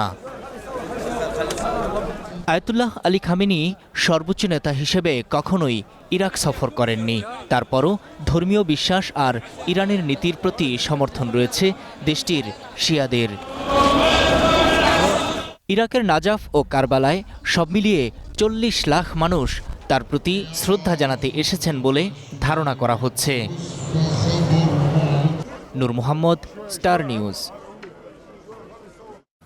ইরান ও যুক্তরাষ্ট্রের নতুন করে পাল্টা হামলার ঘটনায় জাতিসংঘের মহাসচিব অ্যান্তোনিও গুতেরেস উদ্বেগ প্রকাশ করেছেন। জাতিসংঘের মুখপাত্র স্টেফান ডুজারিক জানান, নতুন করে শুরু হওয়া সংঘাত নিয়ে এই সংস্থা গভীরভাবে উদ্বিগ্ন। ঘটনাগুলো কূটনৈতিক অগ্রগতিকে ব্যাহত করতে পারে বলেও জানান তিনি। মহাসচিব উপসাগরীয় অঞ্চলে নতুন করে শুরু হওয়া সামরিক সংঘাত নিয়ে উদ্বিগ্ন। গত ২৪ ঘন্টায় আমরা যে ঘটনাগুলো দেখেছি তা ইরান ও যুক্তরাষ্ট্রের মধ্যে অর্জিত কূটনৈতিক অগ্রগতিকে বাধাগ্রস্ত করার ঝুঁকি তৈরি করেছে। পূর্ণমাত্রার সংঘাতে ফিরে যাওয়া হলে তা ওই অঞ্চলের জনগণ, আন্তর্জাতিক শান্তি ও নিরাপত্তা এবং পুরো বৈশ্বিক অর্থনীতির জন্য বিপর্যয়কর পরিণতি বয়ে আনবে। এদিকে ভেনেজুয়েলার ভূমিকম্পে নিহতের সংখ্যা ৩,৬৮৫ জনে দাঁড়িয়েছে। ভূমিকম্পকে গৃহহীন প্রায় ১৮,০০০ মানুষ, যাদের অনেকে অস্থায়ী আশ্রয়কেন্দ্রে বাস করছেন। ত্রাণ তৎপরতা এবং ব্যবস্থাপনার পুরোটাই এখন বিদেশ নির্ভর। দুর্গতদের অভিযোগ, সরকারি কোনো ব্যবস্থাপনা তারা দেখছেন না।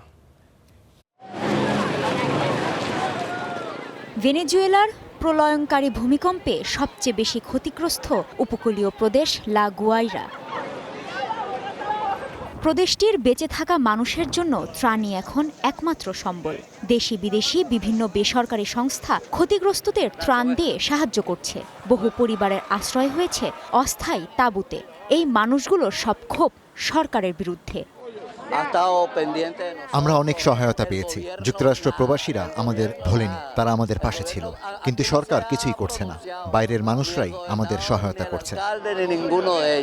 ভূমিকম্পের পর থেকেই লা গুয়াইরায় আহত ও অসুস্থদের চিকিৎসা দিয়ে যাচ্ছে জাপানের একটি দল। আশ্রয় শিবিরগুলোতে গিয়ে মানুষের চিকিৎসা সেবা দিয়ে যাচ্ছে দলটি। পরিস্থিতি এখনো বেশ জটিল। অনেক মানুষ গৃহহীন, অনেকেই খাবার সংগ্রহ করতে হিমশিম খাচ্ছেন। অনেকেই মানসিক আঘাত, বিভিন্ন ধরনের ক্ষত ও কাটা জখমের পাশাপাশি ত্বকের রোগে ভুগছেন। ভেনেজুয়েলার এমন দুর্যোগে মানবতার ডাকে সাড়া দিয়েছেন অনেকে। বাদ যায়নি দেশটির ফ্যাশন ডিজাইনাররাও।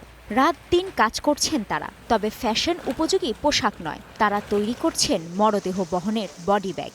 কালো প্লাস্টিক জোড়া দিয়ে কয়েক হাজার ব্যাগ তৈরি করেছেন এই কর্মীরা। মানসিকভাবে এটা খুব কঠিন কাজ। আমরা চাই না এই কাজটি আর করতে হোক। এটা হৃদয়ের তাগিদে মানুষের জন্য কিছু একটা করার অনুভূতি থেকে এই বিশ্বাসই আমাদের মনকে শক্তি দেয় যে তবু কিছুটা অবদান তো রাখতে পারছি। কেবল মানুষ নয়, ভেনেজুয়েলার এই দুর্যোগে বিপদে পড়েছে পোষা প্রাণীরাও। ভূমিকম্পে বিধ্বস্ত ভবনগুলো থেকে এ পর্যন্ত ৫৫০ প্রাণী উদ্ধার করেছে নেভাডো নামের একটি আশ্রয় কেন্দ্রের কর্তৃপক্ষ। আপাতত সেগুলো আশ্রয় কেন্দ্রেই আছে, তবে কর্তৃপক্ষ চেষ্টা করছে তাদের জন্য আশ্রয়দাতা জোগাড় করা। গত রাতেও ধসে পড়া একটি বাড়ি থেকে ৪০টি বিড়াল ছানা উদ্ধার করেছে। রাতের সময়টাকে আমরা কাজে লাগাই, কারণ তখন বিড়াল ছানাগুলো বেরিয়ে আসে। দিনের বেলায় প্রচণ্ড গরমে তারা লুকিয়ে থাকে। এই গরম ওদের উপর মারাত্মক প্রভাব ফেলেছে। প্রলয়ঙ্কারী ভূমিকম্পের পর মানবিকতার এমন বহু দৃষ্টান্ত তৈরি করেছে ভেনেজুয়েলা। কাজী শাহরিন, স্টার নিউজ। এবারে ক্রিকেটের খবর। হারারেতে জিম্বাবুয়ের বিপক্ষে ওয়ানডে সিরিজ হেরেছে বাংলাদেশ। সিরিজের সমতা ফেরার মিশনে দ্বিতীয় ওয়ানডেতে সিকেন্দার রাজাদের কাছে 13 রানে হেরেছে মিরাজ শান্তরা। এতে এক ম্যাচ হাতে রেখেই সিরিজ জিতেছে জিম্বাবুয়ে। হারারে স্পোর্টস ক্লাবে টসে জিতে আগে বল করার সিদ্ধান্ত নেন বাংলাদেশ অধিনায়ক মেহেদী হাসান মিরাজ। জিম্বাবুয়ের আগে ব্যাট করে নির্ধারিত 50 ওভারে 6 উইকেট হারিয়ে তোলে 247 রান। তাসকিন আহমেদ ও মেহেদী হাসান মিরাজ নেন 2টি করে উইকেট। একটি করে উইকেট পান নাহিদ রানা ও রিশাদ হোসেন। জবাবে ব্যাট করতে নেমে 49তম ওভারে 234 রানে অল আউট হয় বাংলাদেশ। বাংলাদেশের হয়ে সর্বোচ্চ 7 রানের ইনিংস খেলেন তাওহিদ হৃদয়। সোহান করেন 38 রান এবং অধিনায়ক মিরাজ আউট হন 27 রানে। জিম্বাবুয়ে অধিনায়ক রিচার্ড অ্যানগারাভা নেন 3টি উইকেট। ব্লেসিং মুজরাবানি ও ব্রাড ইভান্স নেন 2টি করে উইকেট। সিরিজের শেষ ওয়ানডেতে 11 জুলাই মুখোমুখি হবে দুই দল।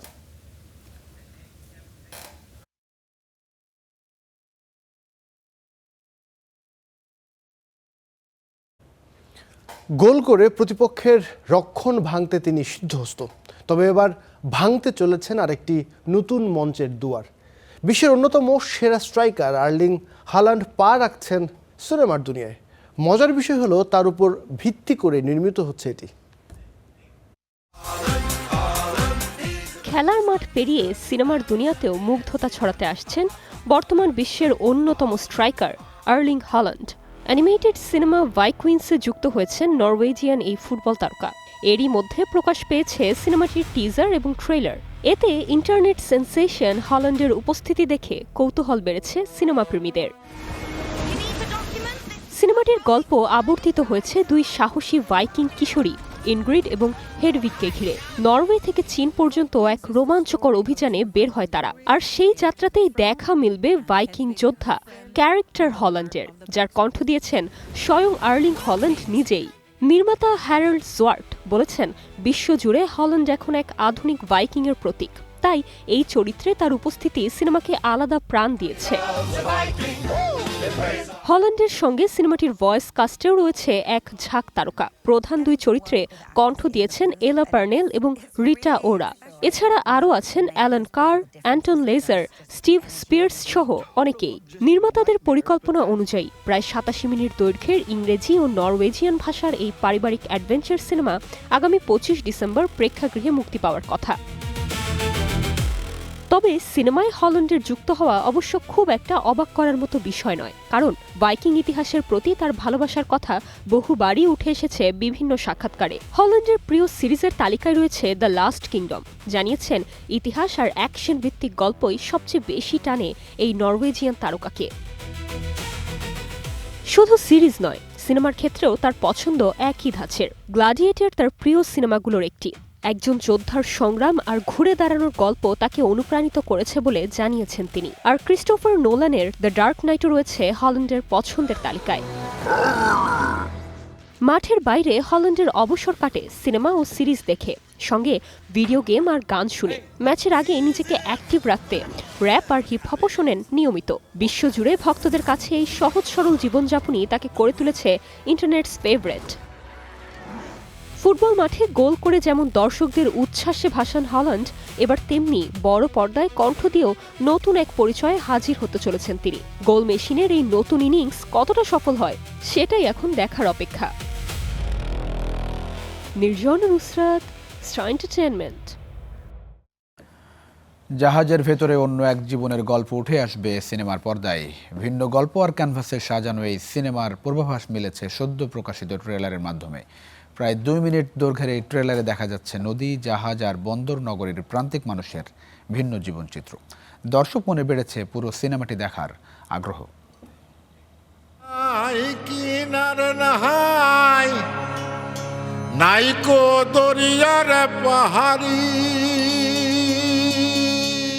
পোস্টার আর গানের পর এবার প্রকাশ পেয়েছে মাস্তুলের ট্রেলার, যার মধ্য দিয়ে দর্শকের প্রশংসার পাশাপাশি মুক্তির আগেই আগ্রহ যেন আরও বাড়িয়ে দিল মাস্তুল। ট্রেলারের শুরুতেই দর্শককে নিয়ে যাওয়া হয় জলে ভাসমান একটি জ্বালানিবিহীন তেলের ট্রাঙ্কারে। সেখানে ধীরে ধীরে উন্মোচিত হয় জাহাজের বাবুর্চি মকবুলের জীবন, তার নিঃসঙ্গতা, সম্পর্ক আর টিকে থাকার সংগ্রাম। একই সঙ্গে ধরা পড়ে বন্দর এলাকার পথশিশু নুরা এবং নদীকেন্দ্রিক মানুষের বাস্তব জীবনযাপন। সব মিলিয়ে ট্রেলারটি ইঙ্গিত দেয় একটি আবেগঘন বাস্তবধর্মী গল্পের। এরই মধ্যে আন্তর্জাতিক অঙ্গনে আলোচিত হয়েছে সিনেমাটি। মস্কো আন্তর্জাতিক চলচ্চিত্র উৎসবে স্পেশাল মেনশন পুরস্কার অর্জনের পাশাপাশি রাশিয়ার চেবোকসারি আন্তর্জাতিক চলচ্চিত্র উৎসবে পেয়েছে বেস্ট আর্টিস্টিক কন্ট্রিবিউশন সম্মাননা। এছাড়া স্পেনের ইমাজিন ইন্ডিয়া আন্তর্জাতিক চলচ্চিত্র উৎসবেও সেরা মানবিক চলচ্চিত্র বিভাগে মনোনয়ন পেয়েছে সিনেমাটি। নির্মাতা মোহাম্মদ নুরুজ্জামানের নিজ শহর নারায়ণগঞ্জ এবং দেশের অন্যতম ব্যস্ত নদীবন্দরকে কেন্দ্র করে নির্মিত মাস্তুলে অভিনয় করেছেন ফজলুর রহমান বাবু, দীপক সুমন, আমিনুর রহমান মুকুল সহ আরও অনেকে। আগামী 17 জুলাই মুক্তি পাবে সিনেমাটি। Mamunur Rashid Ponel, Star Entertainment. লম্বা বিরতির পর মহড়ায় ব্যস্ত রক ব্যান্ডগুলো। ঢাকার কনসার্টে ফিরছে তারুণ্যের উন্মাদনা। 10 জুলাই হতে চলছে ওভারলোড ফেস্টিভ্যাল শিরোনামের বহুল প্রতীক্ষিত মেগা কনসার্ট, যাতে থাকছে জনপ্রিয় ব্র্যান্ডগুলোর নতুন লাইন আপ সহ নানাবিধ চমক। কনসার্টের এই বিস্তারিত থাকছে এই প্রতিবেদনে। দেশের কনসার্ট কালচার থমকে আছে লম্বা সময়, কারণ কিছু কনসার্ট শেষ মুহূর্তে বাতিল হয়েছে, কিছু অনুষ্ঠিত হলেও বিশৃঙ্খলায় পণ্ড হয়েছে। ফলে কনসার্ট নিয়ে শিল্পী ও শ্রোতাদের মাঝে নেতিবাচক প্রতিক্রিয়া দেখা গিয়েছে। তবে এবার অনেকটাই সুশৃঙ্খলভাবে ফিরছে দেশের কনসার্ট সংস্কৃতি। আগামী 10 জুলাই শীর্ষস্থানীয় 8টি ব্যান্ডের অংশগ্রহণে আয়োজন করা হচ্ছে ওভারলোড ফেস্টিভ্যাল শিরোনামের মেগা কনসার্ট। এটি শুধু একটি কনসার্টই হতে যাচ্ছে না, বহুদিন পর শিল্পীদের সাথে ভক্তদের মিলন মেলার পাশাপাশি হতে যাচ্ছে বেশ কয়েকটি ব্যান্ডের প্রত্যাবর্তন। প্রায় 1.5 বছরের বিরতির পর নতুন লাইন আপে মঞ্চে পারফর্ম করতে যাচ্ছে অর্থহীন। ওভারলোড ফেস্টিভ্যালে অর্থহীন ডেফিনেটলি নতুন একটা কিছু করছে, সেটা হচ্ছে আমরা 4 জন উঠছি স্টেজে 3 জনের জায়গায়। কিবোর্ডের পার্ট আবার ব্যাক করছে, নতুন টাইপের একটা সাউন্ড পাবে অর্থহীনের ফ্যান অর্কেস্ট্রা। শুধু অর্থহীনই নয়, প্রথমবারের মতো আর্টসেলের প্রধান কণ্ঠ লিঙ্কন ডি কস্তার বদলে টুরিং ভোকাল হিসেবে মঞ্চে উঠতে যাচ্ছেন Bakhtiar Hossain. Feeling amazing, excited এবং সেই সাথে এটা একটা চ্যালেঞ্জের ব্যাপার। আর্টসেলের ফ্রন্টম্যান হিসেবে নতুন একটা ফেস, যেটা কিনা 27 বছরের ইতিহাসে কখনো হয়। I think we are gonna go back to our underground time and play some old hits. অনেকদিন করা হয় না এরকম অনেক গান করার ইচ্ছা আছে এবার। প্রায় বছর খানেকের বিরতির পর জনপ্রিয় ব্যান্ড ক্রিপ্টিক ফেট ওভারলোড ফেস্টিভ্যালের মাধ্যমে আগামী 10 জুলাই ফিরছে মঞ্চে। দীর্ঘদিন পর আর্টসেল, ব্ল্যাক ও ক্রিপ্টিক ফেট একই মঞ্চে পারফর্ম করতে যাচ্ছে, যা নিয়ে বেশ উচ্ছ্বসিত ব্যান্ডটির ভোকাল সাকিব চৌধুরী। এবিসি যাদের সাথে আমার অনেক ইমোশনাল কানেকশন আছে, ওরা এই শোতে নাই। It's something a lot of fun for the audience, so very happy for the audience. থাকছে বাংলাদেশের অন্যতম জনপ্রিয় থ্র্যাশ মেটাল ব্যান্ড পাওয়ার সার্জ। পাওয়ারফুল পারফরমেন্স দিয়ে মঞ্চ মাতাতে প্রস্তুত ব্যান্ডটি। ইটস গ্রেট বিকজ অনেকদিন পরে এরকম একটা heavy lineup with heavier bands and bands from different genres is coming in. Plus we have the ABC generation coming in too. এছাড়াও powerful পারফরমেন্সে দর্শকদের আনন্দে ভাসাতে আরও থাকছে alternative rock band black, Nemesis, level 5 ও রকসল। দেশের জনপ্রিয় এই ব্যান্ডগুলোর লাইভ পারফরমেন্স দেখতে মুখিয়ে আছে সঙ্গীত প্রেমীরা। সুপার ফাটাফাটি, আই ফিল লাইক অনেকদিন পর আসলে এরকম জোস একটা লাইন আপের কনসার্ট হচ্ছে। So fantastic, we're really looking forward to it. Live wave এন্টারটেইনমেন্টের ব্যবস্থাপনায় রাজধানীর আগারগাঁওয়ের বাংলাদেশ চীন মৈত্রী সম্মেলন কেন্দ্রের হল অফ ফেমে আয়োজিত এই কনসার্ট 10 জুলাই দুপুর 2টা থেকে শুরু হয়ে চলবে রাত 11টা পর্যন্ত। ইভেন্টের মিডিয়া পার্টনার হিসেবে থাকছে Star News. Online ticketing platform Gate Set রকে পাওয়া যাচ্ছে ticket. Anas Imran, Star Entertainment. দর্শক, এই ছিল আজকের গুড মর্নিং বাংলাদেশ। সঙ্গে থাকার জন্য অনেক অনেক ধন্যবাদ। ধন্যবাদ।